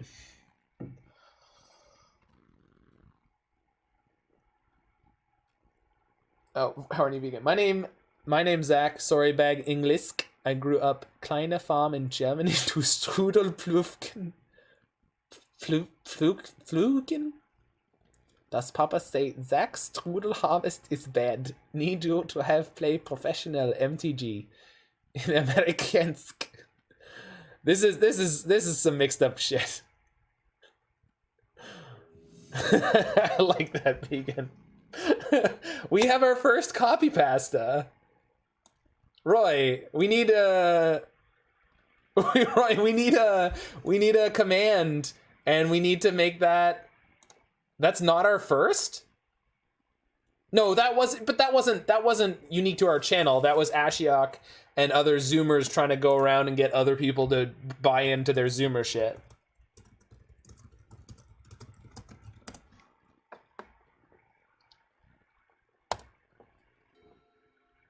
I'm talking about one that is like unique to the channel that originated here. Oh, what's the command? I don't know. I mean, yeah, pasta. No, we want something that is evocative of what that copy pasta was about. Vegan, if you want to name it, obviously you get to name it. Okay, our mana's not great here. Yikes, that is not an improvement. Strudel? Sure. Strudel command works. Mr. Maple Syrup is... Let's call it horny. Oh, vegan pasta or... Yeah, strudel.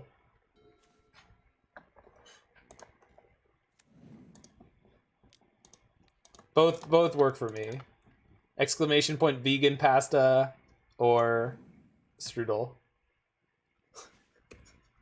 All right, we've managed to eke out the mana we need for turn 3 Teferi against what appears to be blue-white or perhaps Esper, so there we go. Now we have the strudel command.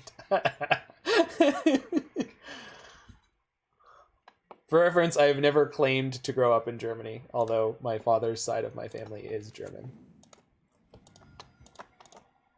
All right. Please don't remand. No, actually, it's fine. I thought I had 7 cards in hand.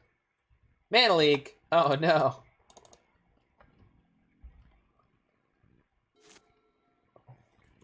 Yeah, that was the concern, is that we might not remember it's the strudel command. Oh, no, my abundant growth. No. You got me. Oh, look at it. It's naked. It's just hanging. You guys ever seen an abundant growth just hanging out? So nude. It's totally naked, Zao. Okay. Okay. I suppose I'm tempted to play this to try to cantrip into the land and then just be able to play the Teferi afterwards anyway. I want to hit my land drops foremost. Like, jamming a Teferi into their counter magic isn't that appealing.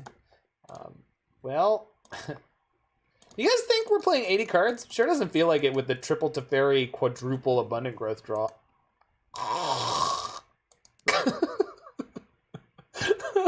What? No! What is this shit?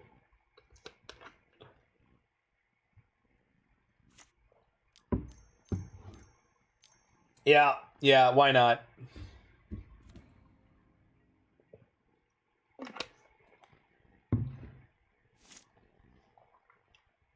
Ugh.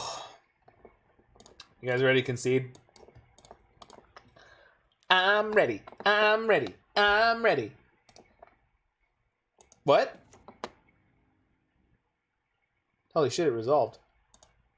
Okay then. Thank God. My opponent beat you? Okay. Well, I'll do the best I can, but it's not looking good in game 1, Pi. Not looking good. I guess I can't understand why they let my Teferi resolve unless they literally didn't have a counter, which is fairly unbelievable, but I guess it's possible. If I have, if I pick up a fetch here, we're golden, because we get to go Omnath into... Yeah, they don't have any removal here. This is fine. This is doubly fine.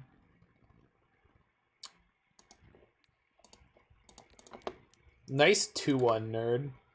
Does your deck have a problem with Planeswalkers that I've resolved, opponent? I feel like your deck might have a problem with Planeswalkers I've resolved. Dunno. Maybe. Could be true. Yeah, we'll just top deck a fetch land, right? And then just crush them? That's my plan. I don't care. I don't know what you guys are doing. Fuck. I was really hoping we'd be lucky enough. Alright, it's fine. We'll get him next turn. Probably.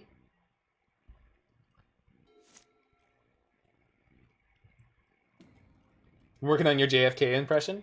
I think you'll find it to be more useful than perhaps you otherwise would have thought. We have drawn a lot of our basics, like kind of an indecent amount.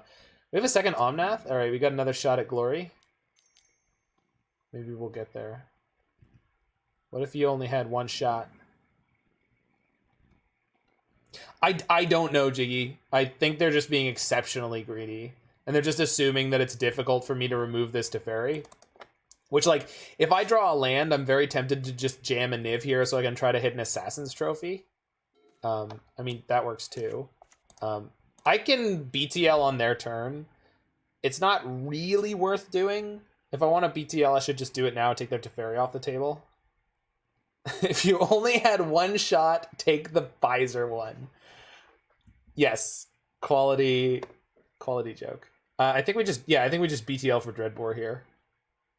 And I think we're just going to win the game after this point. I mean, like, their game has been so inept over there. Like, they really...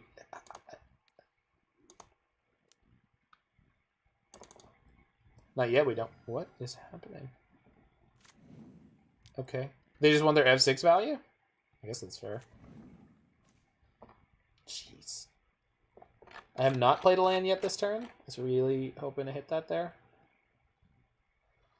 Because then it would make everything cleaner. Yeah, I guess we have to take the semi-conservative line of just jam the Spring Delight.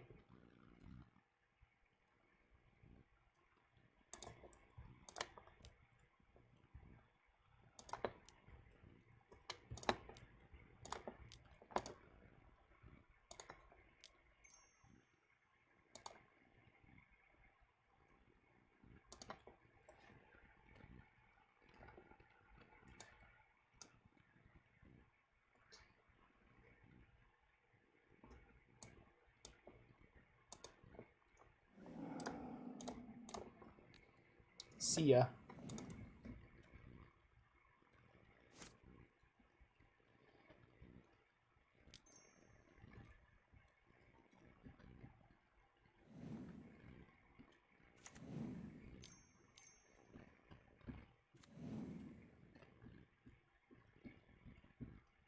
Man, they're frantically drawing here.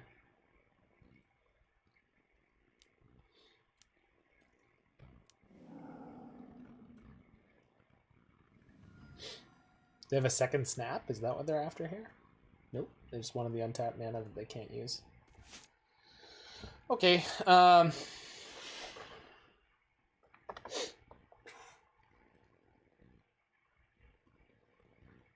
Just want to be Canadian. You're not the only one. All right, I'm going to go Omnath here. Hope we finally draw a gosh darn land. If we do, especially a fetch, it's going to go completely bonkers. But I have the Abrupt Decay to protect my Teferi anyway. No, I didn't. Of course we didn't. They could have another path here. I'm not really concerned about it.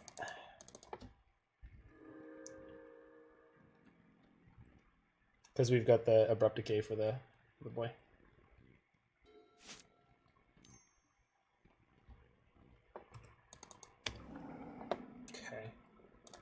It's my last basic, so we do need to be a little bit careful about things like Field of Ruin, etc. But they're still locked down with Teferi, so I am not generally too worried here.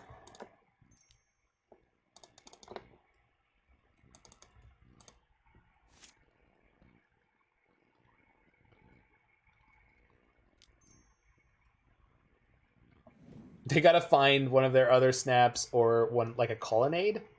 They might have colonnades. Oh, they found their own Teferi. That would turn off any Brink Delights I had if I had any Brink Delights. Lucky me. Okay. So I can bounce and then replay an Abundant Growth to try. You know what? You know what? I'm sick of this crap. I think I'm just jamming a Niv-Mizzet. This will get me everything I need. There's no. Yep. I was correct. I was not wrong.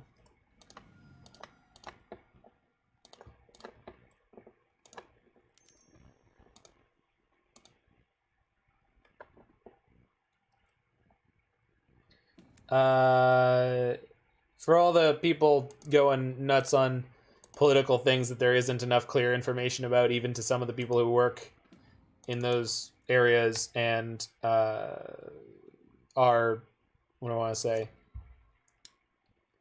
trying to think about potential futures. What is that thing? Speculating.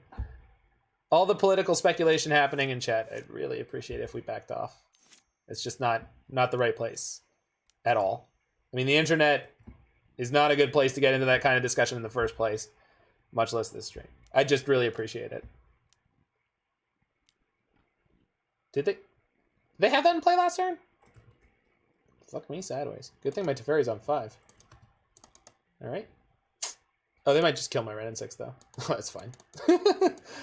Well, I finally had the opportunity to hit their Teferi, but they deployed another incredibly powerful threat I need to deal with. So fuck. Let's yeah, but it's all good, friends. I don't think anyone is out of line. I don't think anyone said anything they can't take back, etc., etc. I don't think any of this was inappropriate thus far. I just It's just not. I certainly can't stay tuned into it, and I would want to. I don't know. It's just easier if we don't. Unmoored Ego. That's fine, but I'll just probably discard. I'll probably discard the Ego, to be perfectly honest. Well, I kind of want to cast it next turn. Wait, I kind of want to be able to cast it this turn. We'll just discard one of these Guiles. Because we can Unmoored Ego them for all of their Teferi 5s.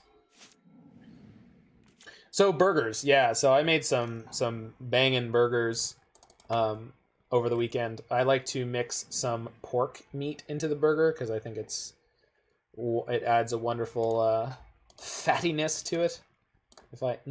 They've got the colonnade, but they haven't hit my Teferi at all, so this is fine. I honestly mostly just want to take a look-see at their deck. A brat patty? Are you just like saying like a patty made of sausage? Because I definitely have.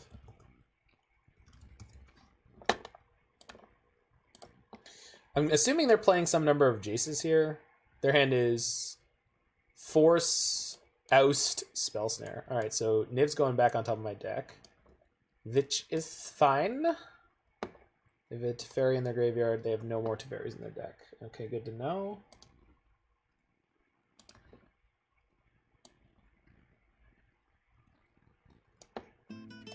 Hey, thanks for the follow, Mouthy. I like that name. Don't know why. Don't know why. All right. Do what you will with my hand, opponent. I have no secrets here. Yeah, I mean, sausage is just the best. Smoked Gouda is a great cheese. I'm not a big fan of caramelized onions on my burger. I appreciate their value in general, just not, I don't know. They tend to gum up my burgers, but no, it's not caramelized onion on burger that I don't like. It's caramelized onion on pizza. Because my friend would do these quote white pizzas where he just like fucking layer it on, and it was just like it was nauseating. For me. I like sautéed onions, but not that much. This doesn't fetch a land right now, which is fine with me. Like mushrooms on a white pizza? That sounds alright. Can't do that.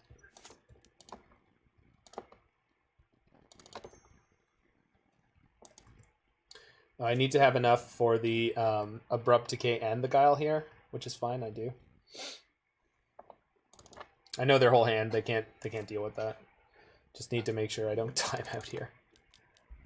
And here comes the colonnade. Whoa, good golly oh my. This should be a concession helix. No, not the helix, just the whole play. Boop.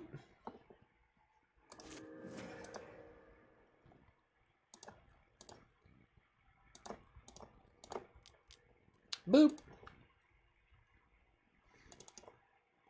We did it. We did it. We did it. Hooray!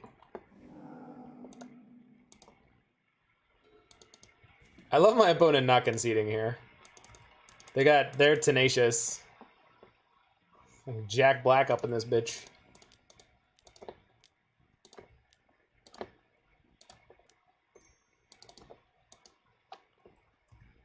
Flight of the dragon! Dragon flight!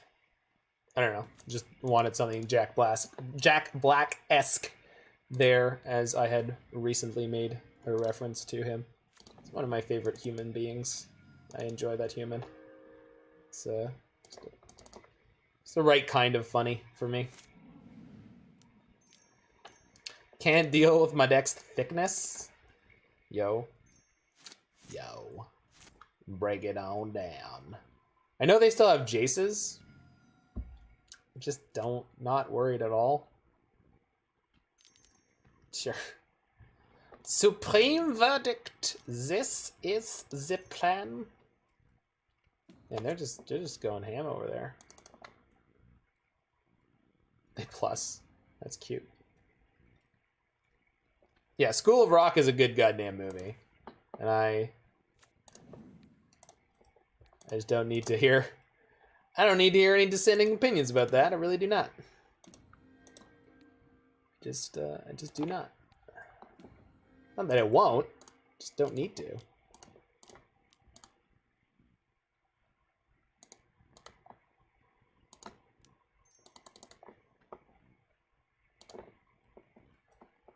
School of Crust Punk when? That's the asking the real questions. I'm not out of nibs, am I? Guess I am. All right, well, fine, whatever. I know clock is going to be an issue, but I'm not terribly concerned about it. Oh, I could just pick up a Niv from my graveyard next turn. All right. School of Ska.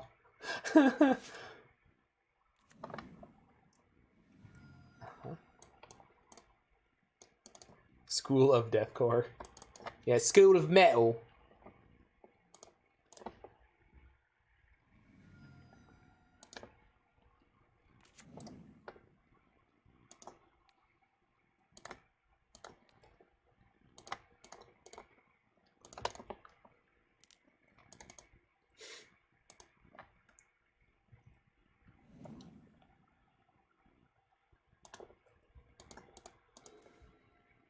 Oh, now they concede. Oh, I see. Oh, I see. This is too much for you. Pi, it doesn't matter if I lose the match anymore.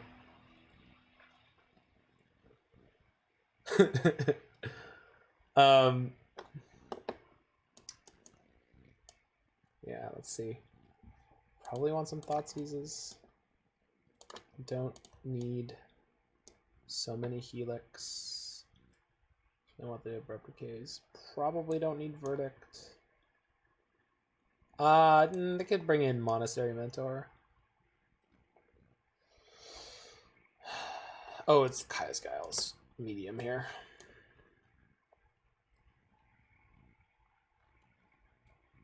I don't think I need Ego.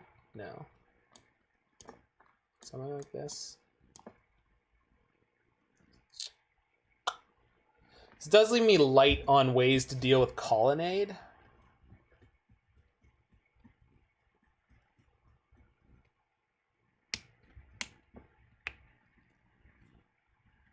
Okay, that's probably not supposed to be a big deal. Could always bring in Crumble to Dust over something, but...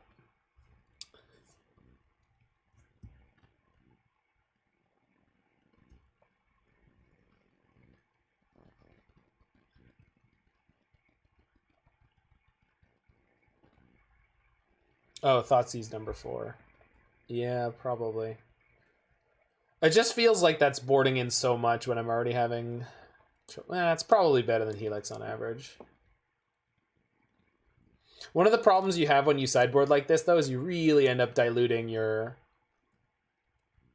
gold count, which is not necessarily a problem, and the creatures kind of handle Colonnade. Well, they would, but did you not see how that game went down? They had a path for every single one of my 7 creatures. We'll see. We'll see. We'll see. It's entirely possible.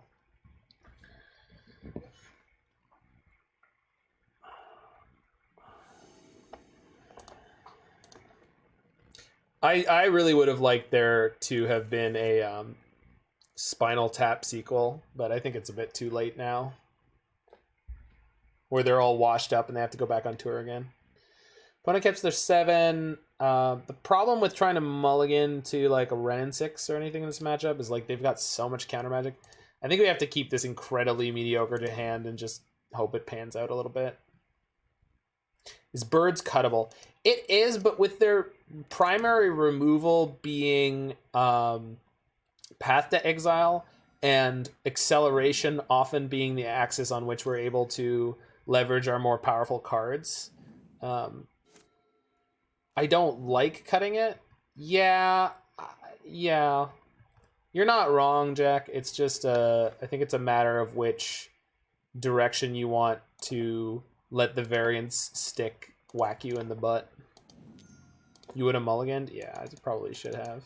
I understand this hand was incredibly weak, Jiggy. I'm just like, there's so many hands in this deck that are like infinitely keepable, and yet, or or sorry, like 6s and 5s in this deck that are very good until you realize you're going to run into Spell Snare / Force Negation, because that's the deck they're playing.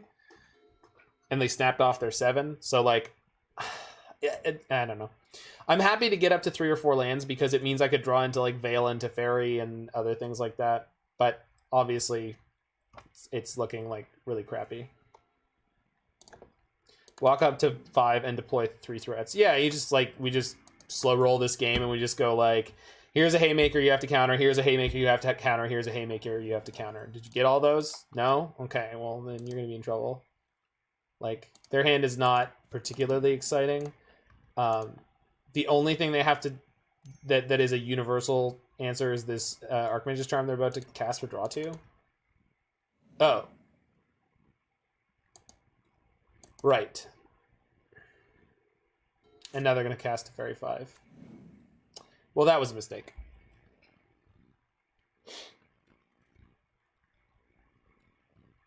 Might end up working out for us, but we'll see. Because I'll get to... Okay. Okay, then. All right. How strange. Yeah, How did he do, Roy? First?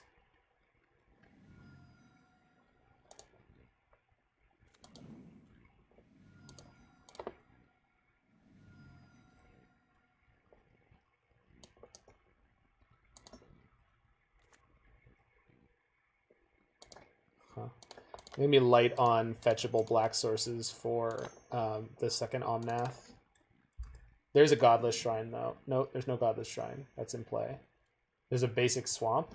Oof. All right. Oh, this helps. This helps. This really helps. Do I want another? No, I don't need it because I have. Yeah, now I have an extra land. Good. Good. Good. It is well. It is well that this has happened for me. But what I am thinking will happen to you, opponent? Will you die like a dog? Okay, so they have Force and Negation, we know that. They didn't have a playable counter last turn. Firing off Dreadbore on their Teferi is... No, I'm playing Omnath first, and then if I have to play a Dreadbore, then I'll do that then there. White, red, yes? Yeah, perfect, this works out great. So if Omnath resolves, we go one way. If it doesn't resolve, we go the other way. Easy peasy. Nice. Nice. Holy crap. This is about to be really gross if they don't have a path. They're about to get fucked. Hey, Paganti. I hope you watching this. I hope you watching this. It's gonna be a good one. Yahoo! That's a big dragon. Oh, I like that one. I like that turn.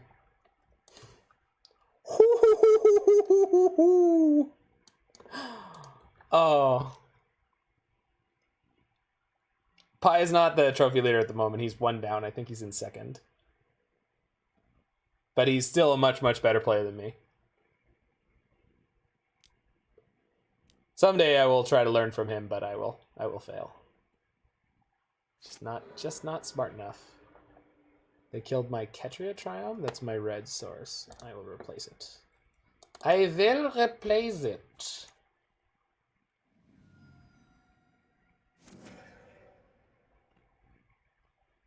So they played the path. They still have Force into Teferi.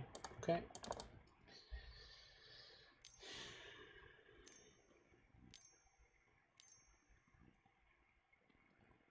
Okay. That's fine. So we know they have Force and Negation here. And I know that they have Teferi. Oh, no. Oh, no, opponent. You're so dead. Oh, my God. I really hope they force something I play this turn. Oh, please.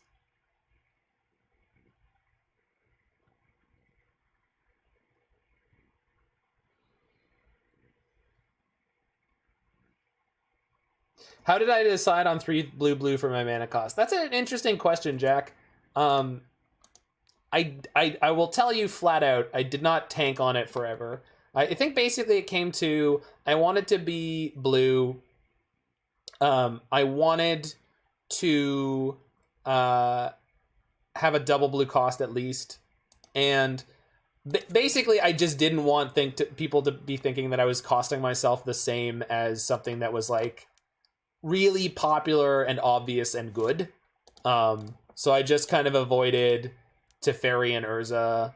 And I...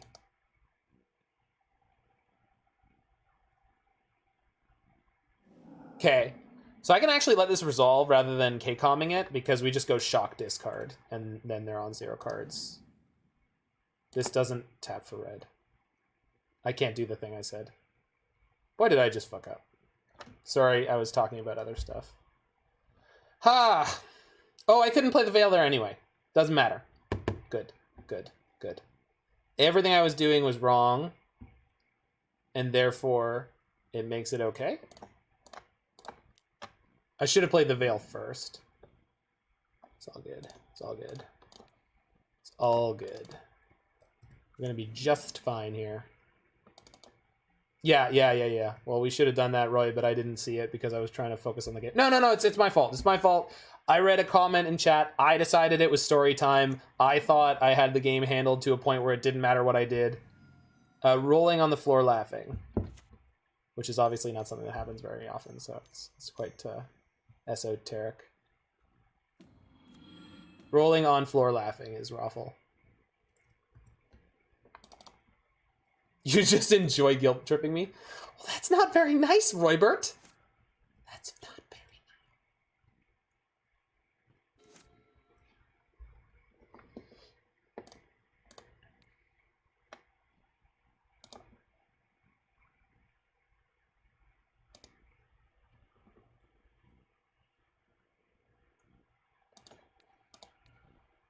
nice. Oops. Yeah. Okay.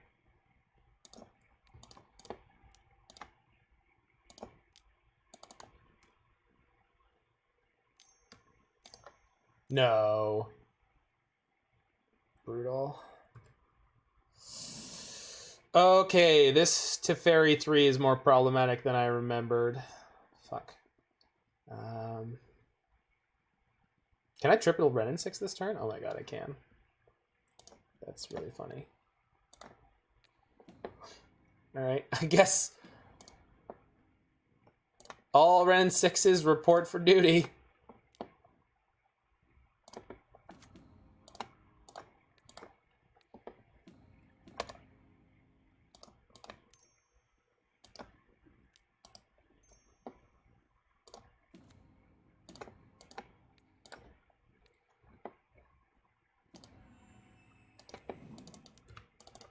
Calling all Wrenn and Sixes. I need a Wrenn and Six. I need a Wrenn and Six to ping Teferi. I need the Wrenn and 7. Ping the Teferi. Wrenn and 7. Pinging Teferi. Wrenn and 8. Ping that Teferi. Did you know that Jan Michael Vincent is a real person? It's an actor? I had no idea. It sounded so made up. I assumed it was made up.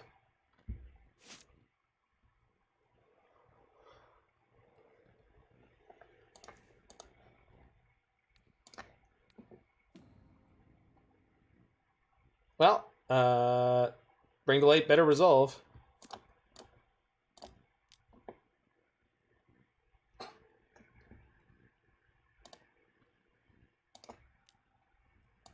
Because otherwise we might have to go to game 3. I don't know how quickly I can claw back now. Otherwise we're grabbing Urian. Okay. Just go for Niv here.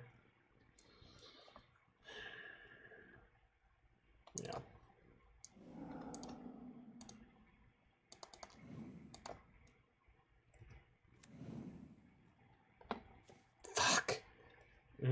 We cut down on the hits. Just like I said. Alright. Alright. Maybe we'll be okay here. We have an out for Snapcaster, but these two are super terrifying together. That's just so much gas.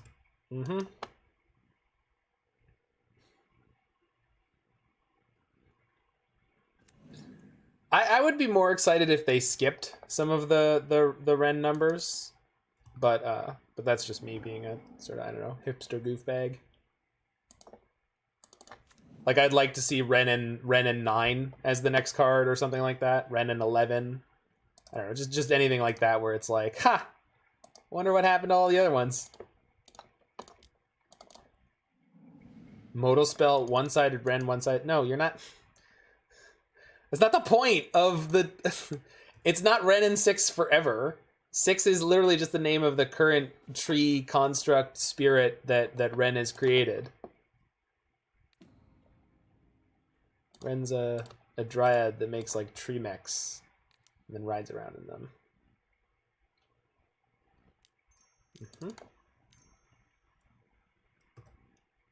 Interesting. Okay.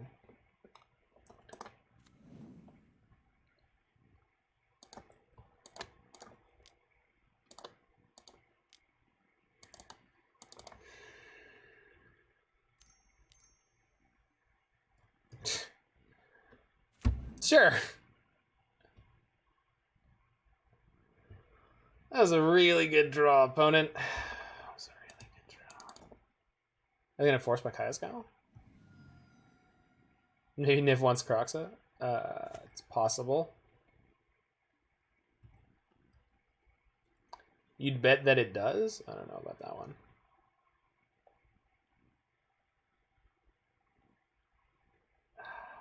Fuck, I don't have enough mana now to play Urian if I grab it. Yeah.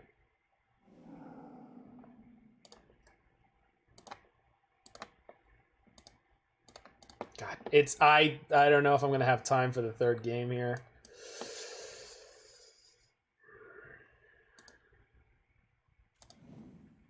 Yeah, I understand what you mean, Jiggy Wiggy. I completely understand your point. I just don't know if that's at all the direction that this deck would want to go. But I 100% agree that in this specific scenario, it would obviously be great.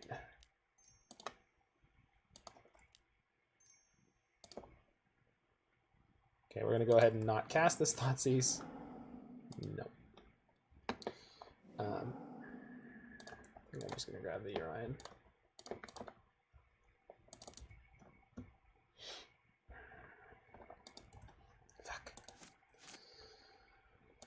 Yeah, it's enormous Jund. It's anime Jund. I would really like to win this match, please.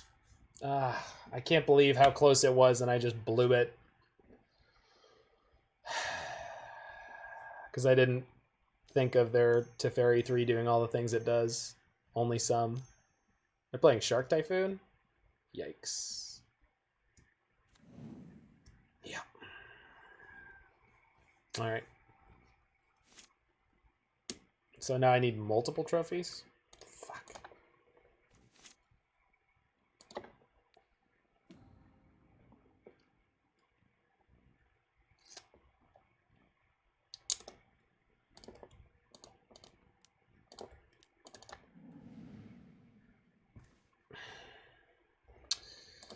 Damn it. Sorry, Pi. It looks like I fucked it up and we're not going to make it. I mean, I have game 3 in theory, but I don't know about the time.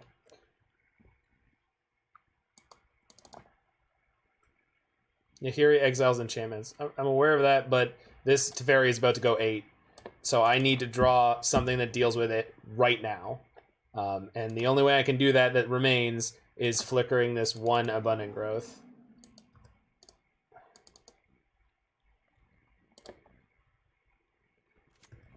It's a much bigger concern than the Shark Typhoon. There's literally Jace the Mind Sculptor in play that's going to exile 3 permanents the turn they do it.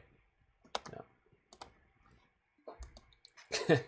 So, while I understand that Nahiri is an answer for one of their things, I can't dig out of that. No, it's not time to move on to the next one. We'll play the start of this because there are games that can happen where we just win very quickly. If we punch through with a Thoughtseize or a Veil of Summer, we resolve an early Teferi, resolve Omnath or Niv-Mizzet on turn 4 or 5 or 6. We can kill them very quickly. It is possible.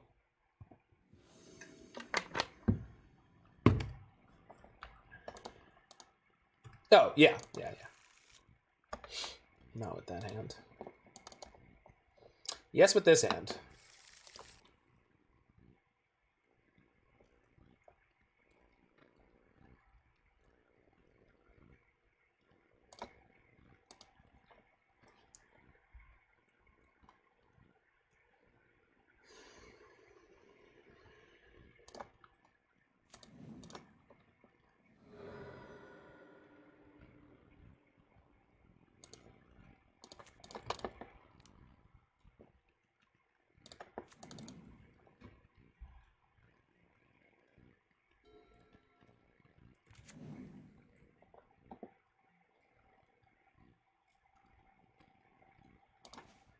Yeah, force check in Modern. They could have Spell Pierce or something, but this looks like Opt. Maybe they are playing Spell Pierce. Fucking Mystical Dispute. I always forget about Mystical Dispute.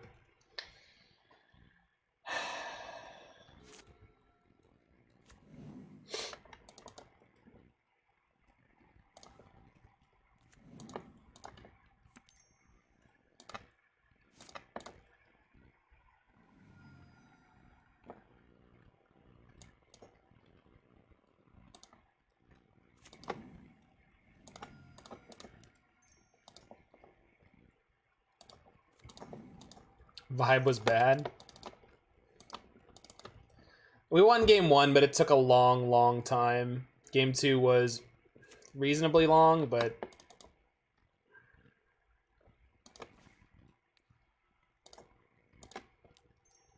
I don't know. Blue-white's one of the best decks in the format for a reason. My opponent seems to be a very capable blue-white player, so unfortunately, no free wins for us. I made a reasonably small mistake last game, and it totally screwed us over. And it's fine. It's not the end of the world. They're missing a land, though. I want a Veil. It's not a Veil. It is pretty good, though.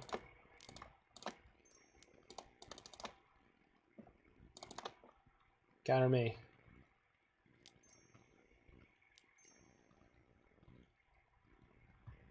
Crap! Ah, that's so rude. It doesn't really matter much, but it's just really frustrating.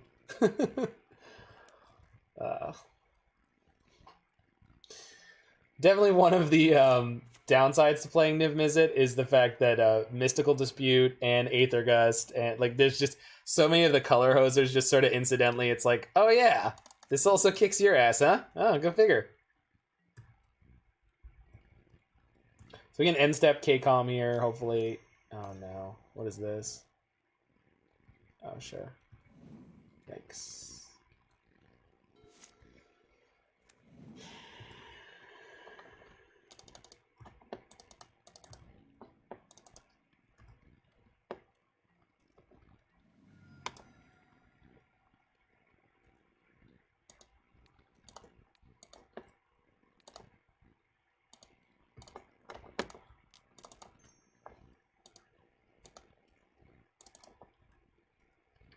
Red Elemental Blast.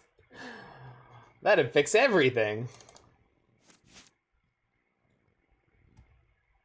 Let me get it, huh? Interesting. Discards Flooded Strand, sure. I don't know why my opponent's being so crazy aggressive. Like, they're not the one that needs to end this game. It's just a little strange. Yeah, of course. Oh, crit Cryptic. Boo.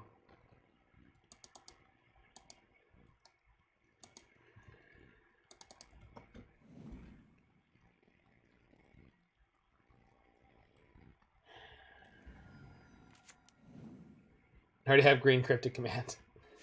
It is weird that like Legacy is so heavily affected by cards like Veil of Summer, which are legal in that format, and Modern, but then they also pivot around Red Elemental Blast and Blue Elemental Blast, or Hydroblast, Pyroblast, however you like to think about it, and we don't have access to those, and it's not really a power level thing as far as I would think about it, just as much as it's like, I don't know, just they're never going to print those cards again, so they'll never be in Modern. Would be very strange if they... It's not resolving. This is not resolving. There's no way in... Okay. This is insane. What? Do you have some crazy trick? Nope. That was a good one.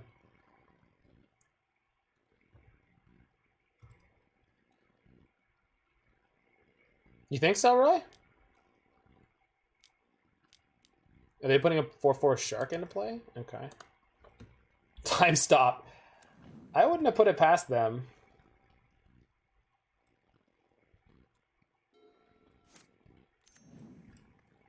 No, I think they had a path the whole time. I think they were probably just waiting for next turn to do it.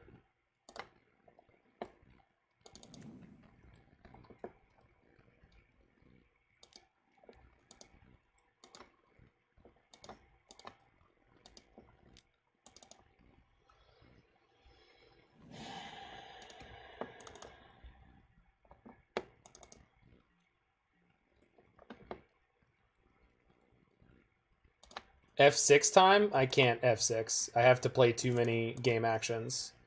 That's not an option. I have to actually try to win the game. Unfortunately, I don't have the option to F6 here. I have to be playing the game. I have to be deploying things, and unfortunately, the number of game actions it takes me is just a lot higher than what they have to do. So, if they have the counter for this, I'm basically dead, and it's fine. It's not the end of the world. We lost a match because I punted horribly in game 2. It's not the end of the world. We were doing really well, but I fucked up against a Teferi 3, and it's not the first time anyone's done that, and it certainly won't be the last time.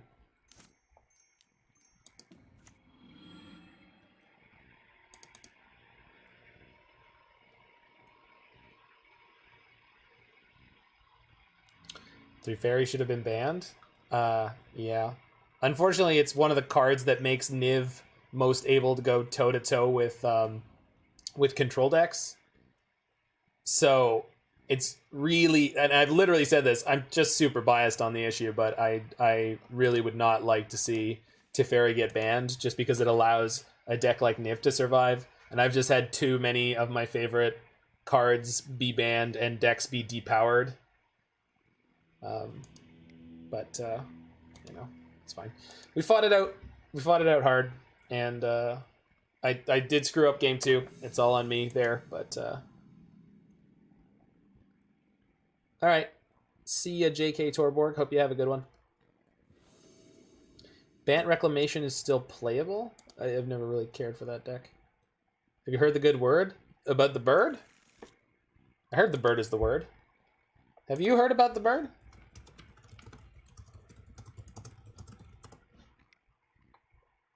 What's the good word, Brian? Is there something I don't know about that I should know about? Because I started streaming? Yeah, I have. Opponent mulls to 4. Well, our 3-0... Oh, it's Dredge. Okay. So we need to find a Kaya's Guile, and quick. Yeah, I've been... I played a bunch of it earlier today. I definitely like the gray part of the deck, or the Colossus combo part of the deck, but I'm unconvinced yet what the rest of the deck should be filled out with. But yeah, it's pretty cool. Urza's bad? Well, I mean, it's potentially a good sideboard card. It's just totally unnecessary in that deck. That's the problem with Urza. It just doesn't do anything helpful. It's like maybe an okay sideboard card. We'll see. So hit me with 2 Creeping Chills already. This is fun and interactive Magic. If I hit a Kaya's Guile off the top this turn, we're in okay shape. What are they? What? They almost cast their thing and then they went second main phase and then they just didn't? Okay, whatever.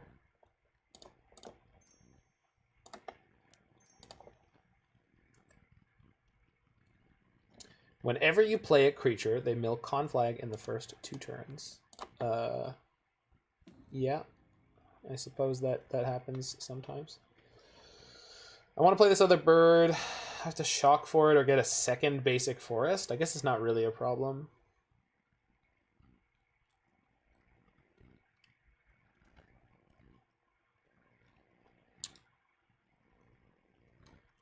Right, let's be.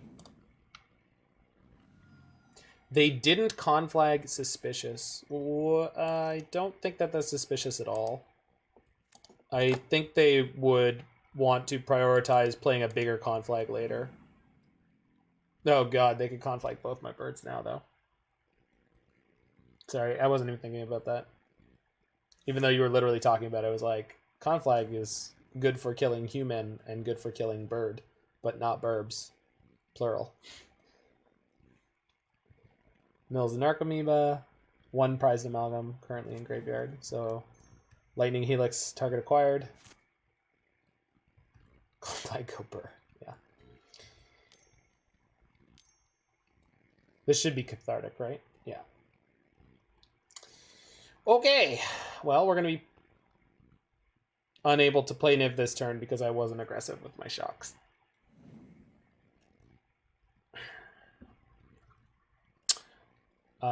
I'm not saying we've got a chance. They just... Well... Yeah, they only got the 1 amalgam. Okay. Okay. Top deck a basic, that's not the problem. Top decking a basic was not the problem there. Do they have an Ox in there yet? Doesn't look like it. Oops.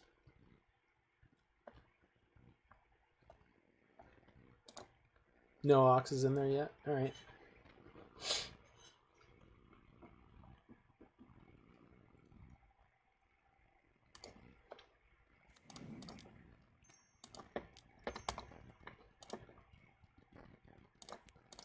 I spy with my little eye.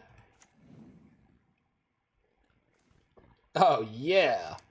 I can turn my Valki into a 1/2 flying. For 3 mana. What a deal! Yoink! Mind Strudel.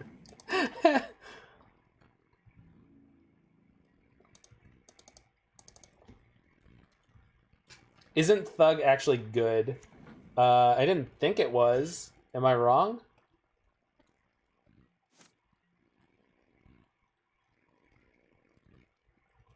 Death. Does it have Death Touch? No. This has Death Touch. Thug doesn't have Death Touch, does it?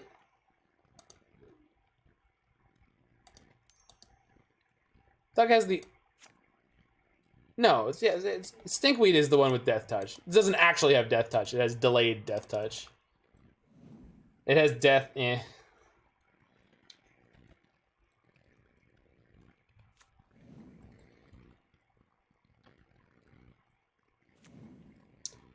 No, I know Thug doesn't have Death Touch. That's why I was like, what? Thug does not have Death Touch. Yeah. Thug is a pretty... Thug's trigger can actually be problematic for the Dredge players from time to time. Because sometimes they're forced to put their other Dredge creature on top. Unfortunately, we're in big trouble here. I can stop their Bloodghast from attacking this turn, but... Anxiety Touch. I think I'm chump blocking with Valki. I am chump blocking with Valki.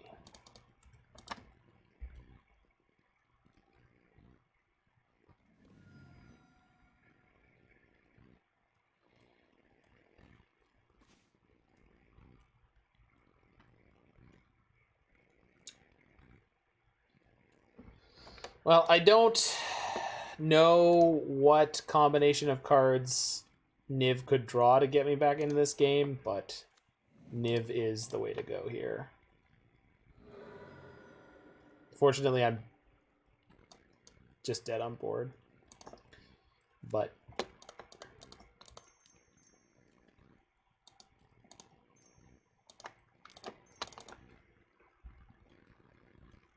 what you need is a lucky terminus? Sure. I suppose. Triple abundant growth in the stack there. That's nice, that's nice. If we had accelerated by one more, we'd be in a better spot here.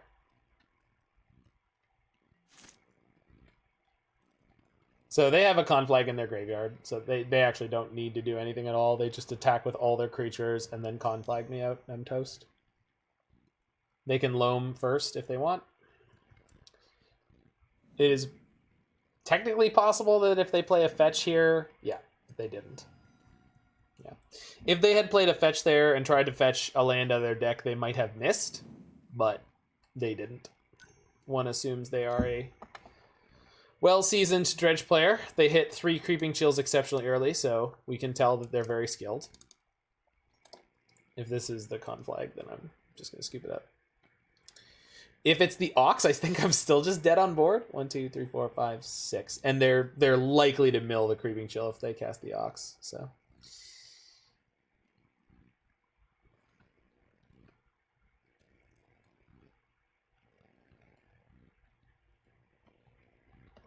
How good is my sideboard?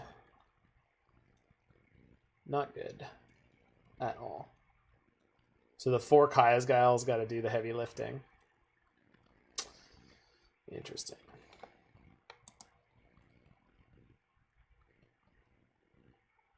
Only one Amalgam, the other's just sleeping in the graveyard. Is that a really old comment, Freed? Trying to figure out where that fits into this game.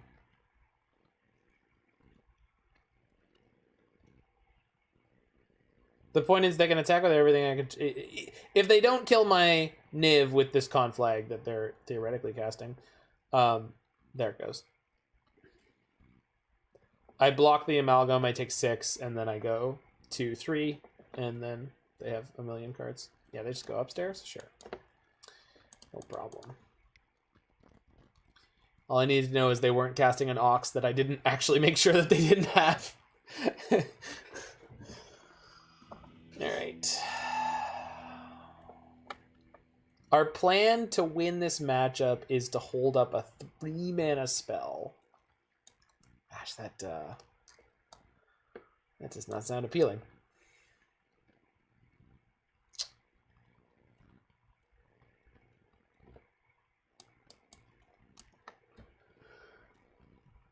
I think Oath of Kaya is better than a Teferi. And definitely Clarion I definitely want in here. Yeah. I think that's really the only sideboard I'm bringing in. Does Ego do anything? It does. Depending on... So the trick with Ego in this kind of matchup is you just have to tailor it to the game you're playing. So, for example... If you've got the board kind of handled, but your life is low, you could Ego their Creeping Chills if they haven't hit too many of them, or you can hit their conflags. It's definitely worth having. It's not often worth bring to lighting for, but I would say it's probably just worth having. Veil of Summer is something I'm looking at, just because I feel like they're likely to bring Thoughtseize, but I think we just need to be mo lucky. Omnath and Niv just need to pick us up and run us over the finish line.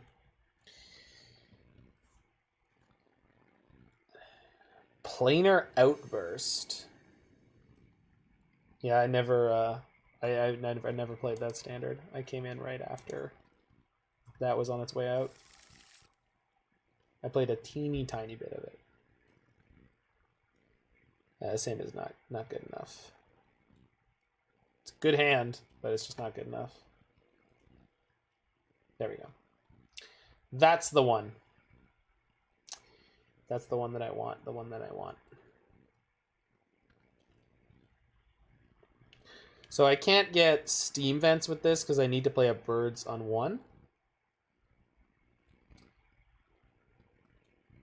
Oh, sure. That seems cool. Destroy all non-land creatures. Wait, what? What a freaking... Why is that... I mean, I know why that card exists, but what the hell? My opponent kept their 7? Oh, that is just... That's just terrifying.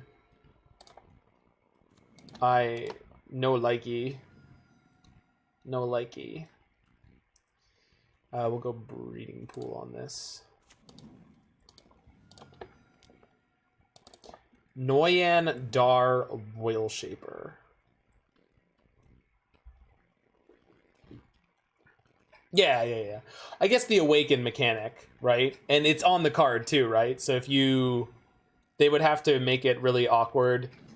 Like, they would have to have you, like, know the rules technically to have people understand intuitively that... What the fuck, man? What the fuck? They kept their 7, and that's... Yikes.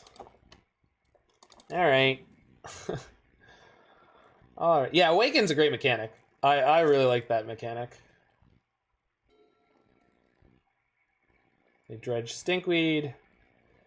If they have the big Cathartic here, it's gonna be rough. Their Landlight? That's really good for us. No way. They get a 7-card hand with 1 land in it? No. I don't believe that for a second.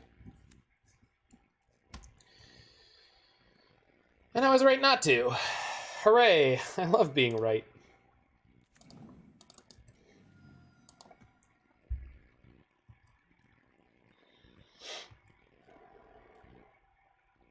You like flanking and Bushido? I like those mechanics. They're not great at what they kind of want to do, but I like them. I got 1 Conflag in the graveyard right now.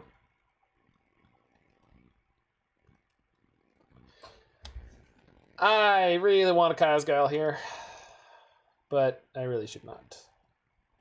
They didn't activate their Shriekhorn. Do they know what I'm gonna do? Are they sandbagging for it?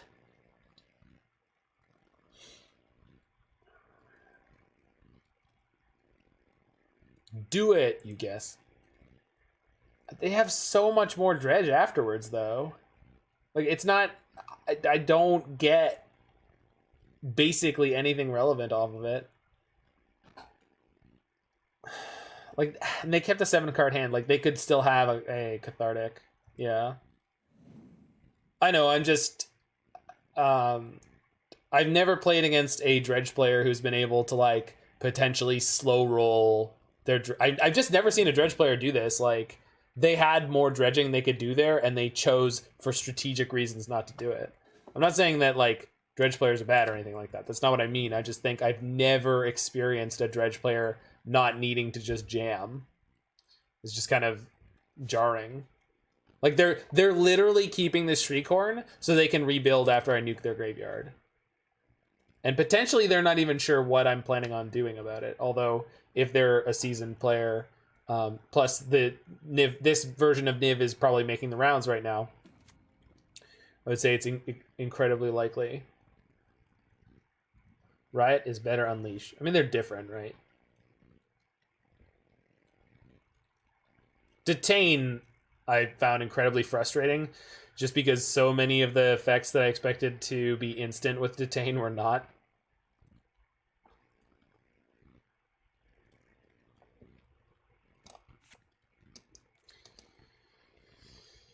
I gotta hit their yard here. Do I? No, I don't. It's just 1 Bloodghast. I can make them sack it and exile their yard. Maybe they'll get cocky about it because I didn't exile their yard there. I sure hope so.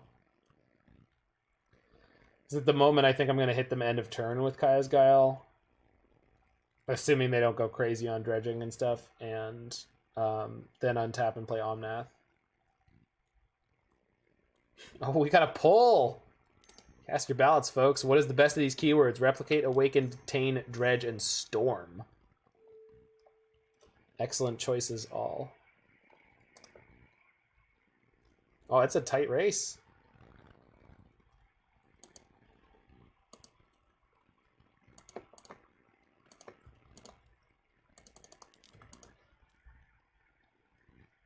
Just define it as best.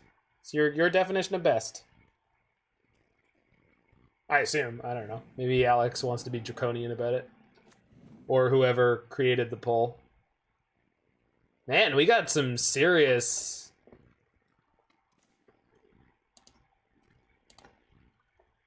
serious competition there.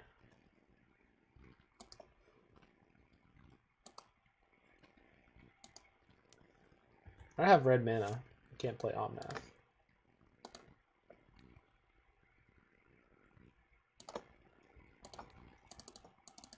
Thought I could play Omnath. Something's pumping in their channel points. I think you can just run polls if you're a mod.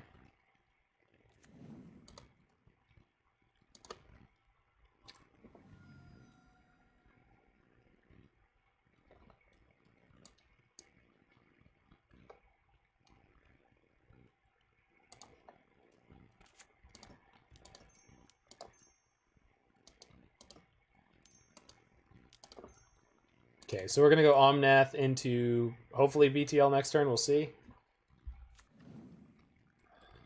Yeah, looks likely. Unless they have another Lightning Axe. Is it not allowed? It says I can pump in channel. That's clearly allowed. They milled another Conflag. Awesome. I'm so glad they're playing 2 and they immediately hit the second one after I exiled the other one. No Dredger. So that's good. No. Come on. Haggle? Wait, what? No, it's not your main phase yet.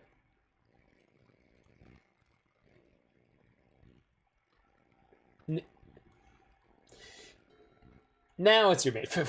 Holy crap, people really went nuts. I just want everyone to know, basically, my least favorite mechanic of all time is Jumpstart, but not because the Jumpstart mechanic is bad. I think the Jumpstart mechanic is fantastic. I just think that they didn't print any, like, anything that was going to be constructed playable with it, which I found very frustrating because I love Flashback, and I just wanted them to print some great Flashback-like cards. You voted like 40 times. Hey man, if that's what you want to do. So I'm going to kill my Omnath and hit me for what, 3?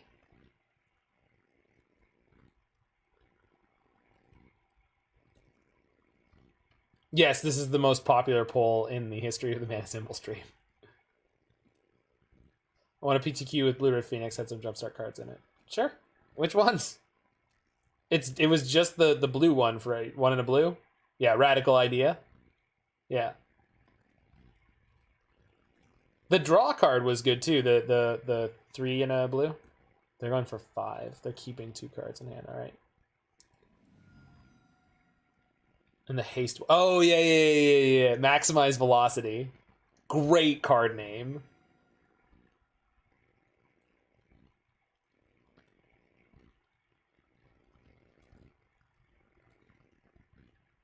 Yeah, it's not running for much. Oh no, it's running for a lot longer. Holy crap! You guys went crazy on the timer.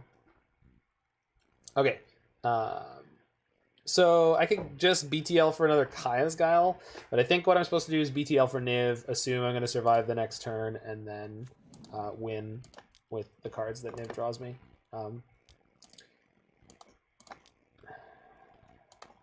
It should be possible.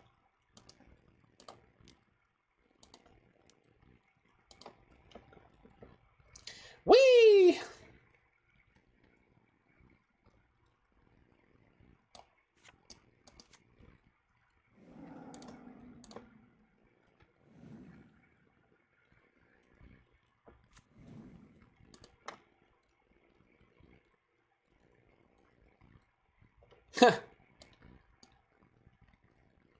Wow.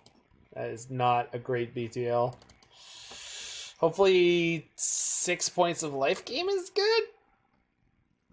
Oh, that's weak sauce. Could also trade my dragon for the Stinkweed Imp.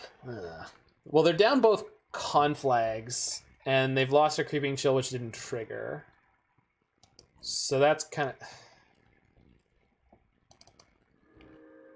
Oh, thank God they didn't hit Narcomoeba there. And no Blood Gas either. Yikes. Alright, let's pray that them being down all their conflags is good enough. Yeah. Unless they're playing 3 conflags. No, that's really slow, Freed. I mean, it's possible that comes up. I think Teferi bouncing Oath of Kaya is more likely to come up first, but yeah, that's definitely something we can consider. Well, they flipped all their Creeping Chills in a hurry, but they're not... Nothing's coming out quick, so that's good.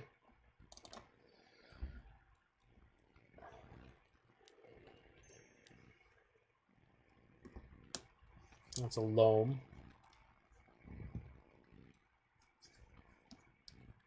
So saith the giant crab.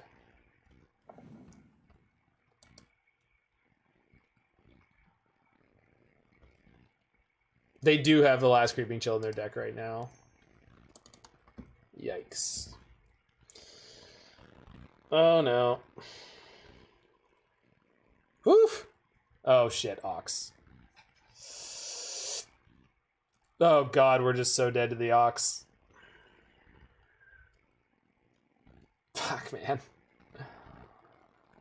Such a tight loss to blue-white control overall, and then just annihilated by Dredge, looks like.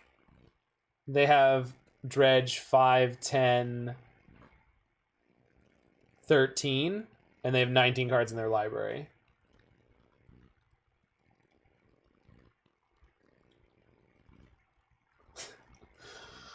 That quote sounds like a great Dr. Nick out of context.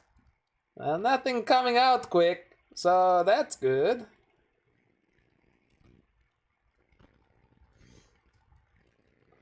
The coyotes are back? What coyotes?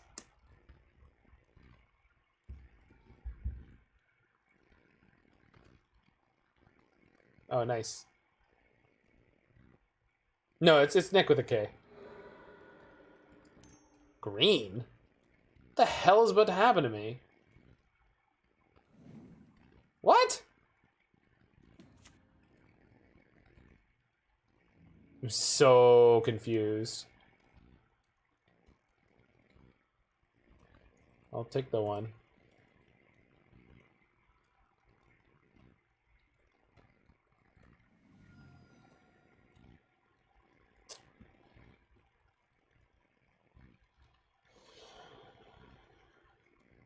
Holy crap, the votes. That's so funny. Poor Dredge didn't stand a chance.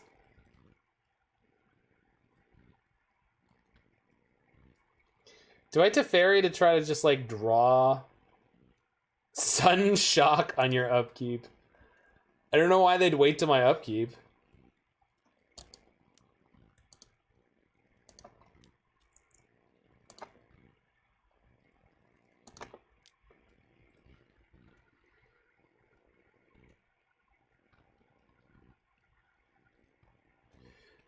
Do they have a way to get all these prized amalgams to come back at end of turn, do you think? That has to be what it is, right?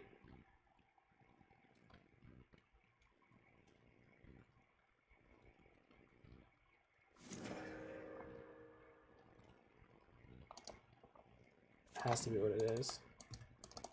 I can't attack because I need to try my best not to get killed by a bunch of Bloodghasts.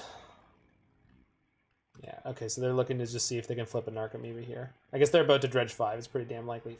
Fuck! 4 prized amalgams? Oh my god. Ah. So Helix deals with 2 of them. Niv deals with 1 of them. So in theory, I'm still alive unless they flip the other Creeping Chill. All right. Replicate is a great mechanic. People voted with their money, just like America wanted. Okay, technically we're going to 1 here on board. We have a verdict? Well, not for that moment, we didn't know. And the problem is if they flip their other Creeping Chill this turn, we're just dead. So, whoa, they're not rigged. They just, you know, represent the totality of the political process. It's not just about each person having a voice, but that voice being balanced by their value to society. I mean, you don't really think that a politician should have the same amount of sway over the world as a CEO or a coal miner. Come on now. That's ridiculous. That sounds like a communist idea is what it sounds like.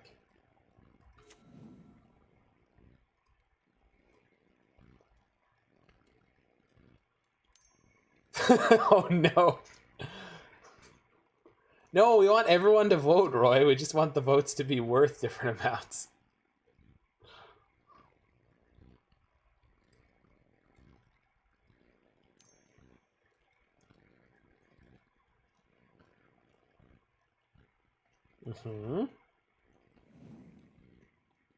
They have another conflag hiding somewhere? They're just looking to flip that final Creeping Chill. They still haven't done it. It's crazy.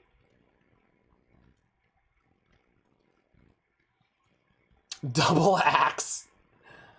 That'd be rough. I would have a lot of respect for that play. Why do they keep loaming? Why is Decay in their deck? For Rest in Peace. They were expecting us to have Rest in Peace. Yeah, it looks like we're going to 1. Unless they've got something with that Blood Crypt. So we go to 1, then we Verdict.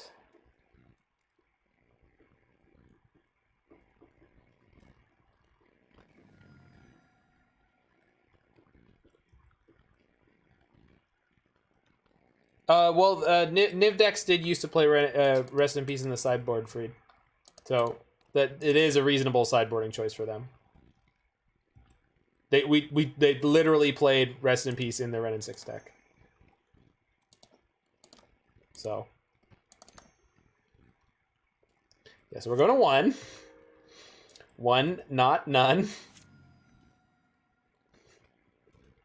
Opponent jams us with the Spikefield Hazard.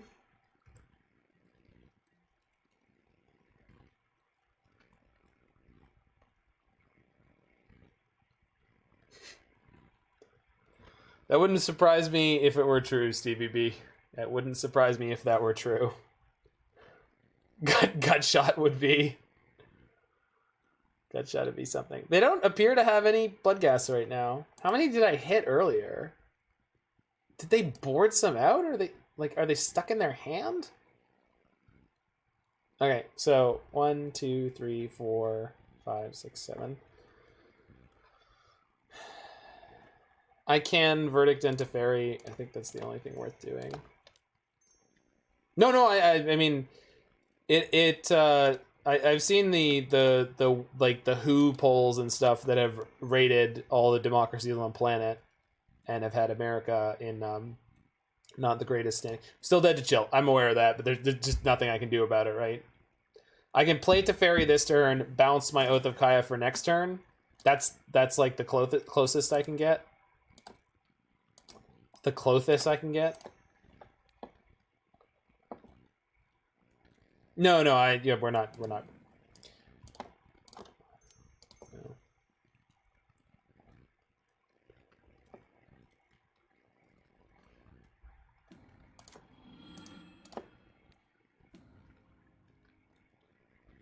Not attacking first into what, the Narcomoebas? I mean, if you think that had relevant value. Oh! Yeah. Should have gone for the instant speed verdict, then they wouldn't know about it. All the ways I'm not playing this anywhere close to how good I could be. Yep. All right. Yep. Just sloppy plays in general there. Got it. I mean, it really feels like our deck was not built to beat Dredge, though, because we're an 80-card deck with only 4 cards in our 75 that realistically deal with Dredge. But yes, I could have played that game better. Yeah. So 5-color Niv. They probably cut the last chill, maybe.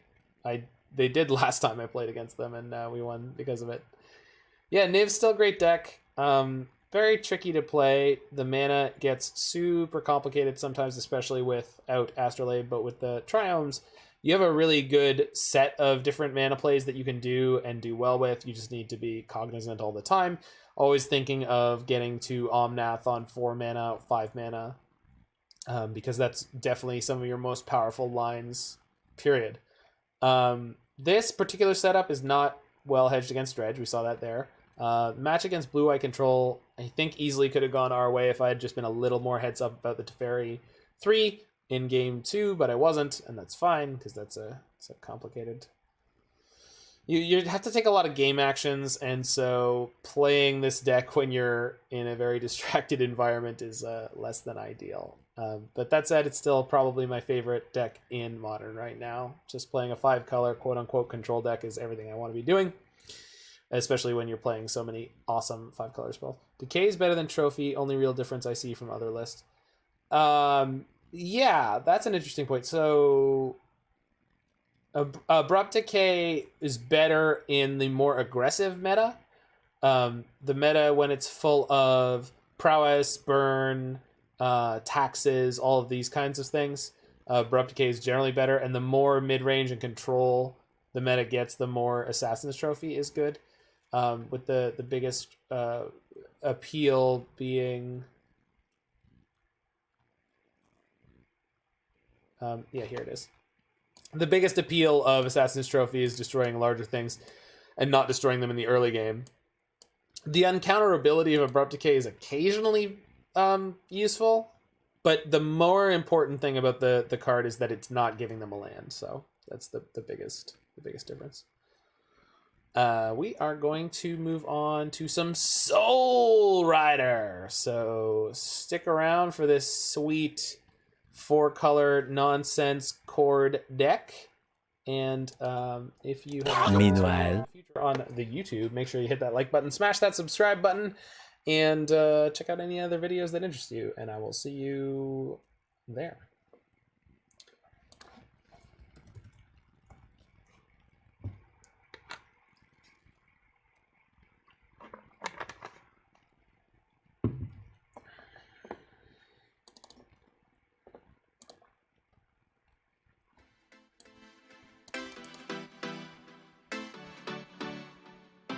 Oh, no, on this screen, I don't give a shit, Roy. Dinner alone.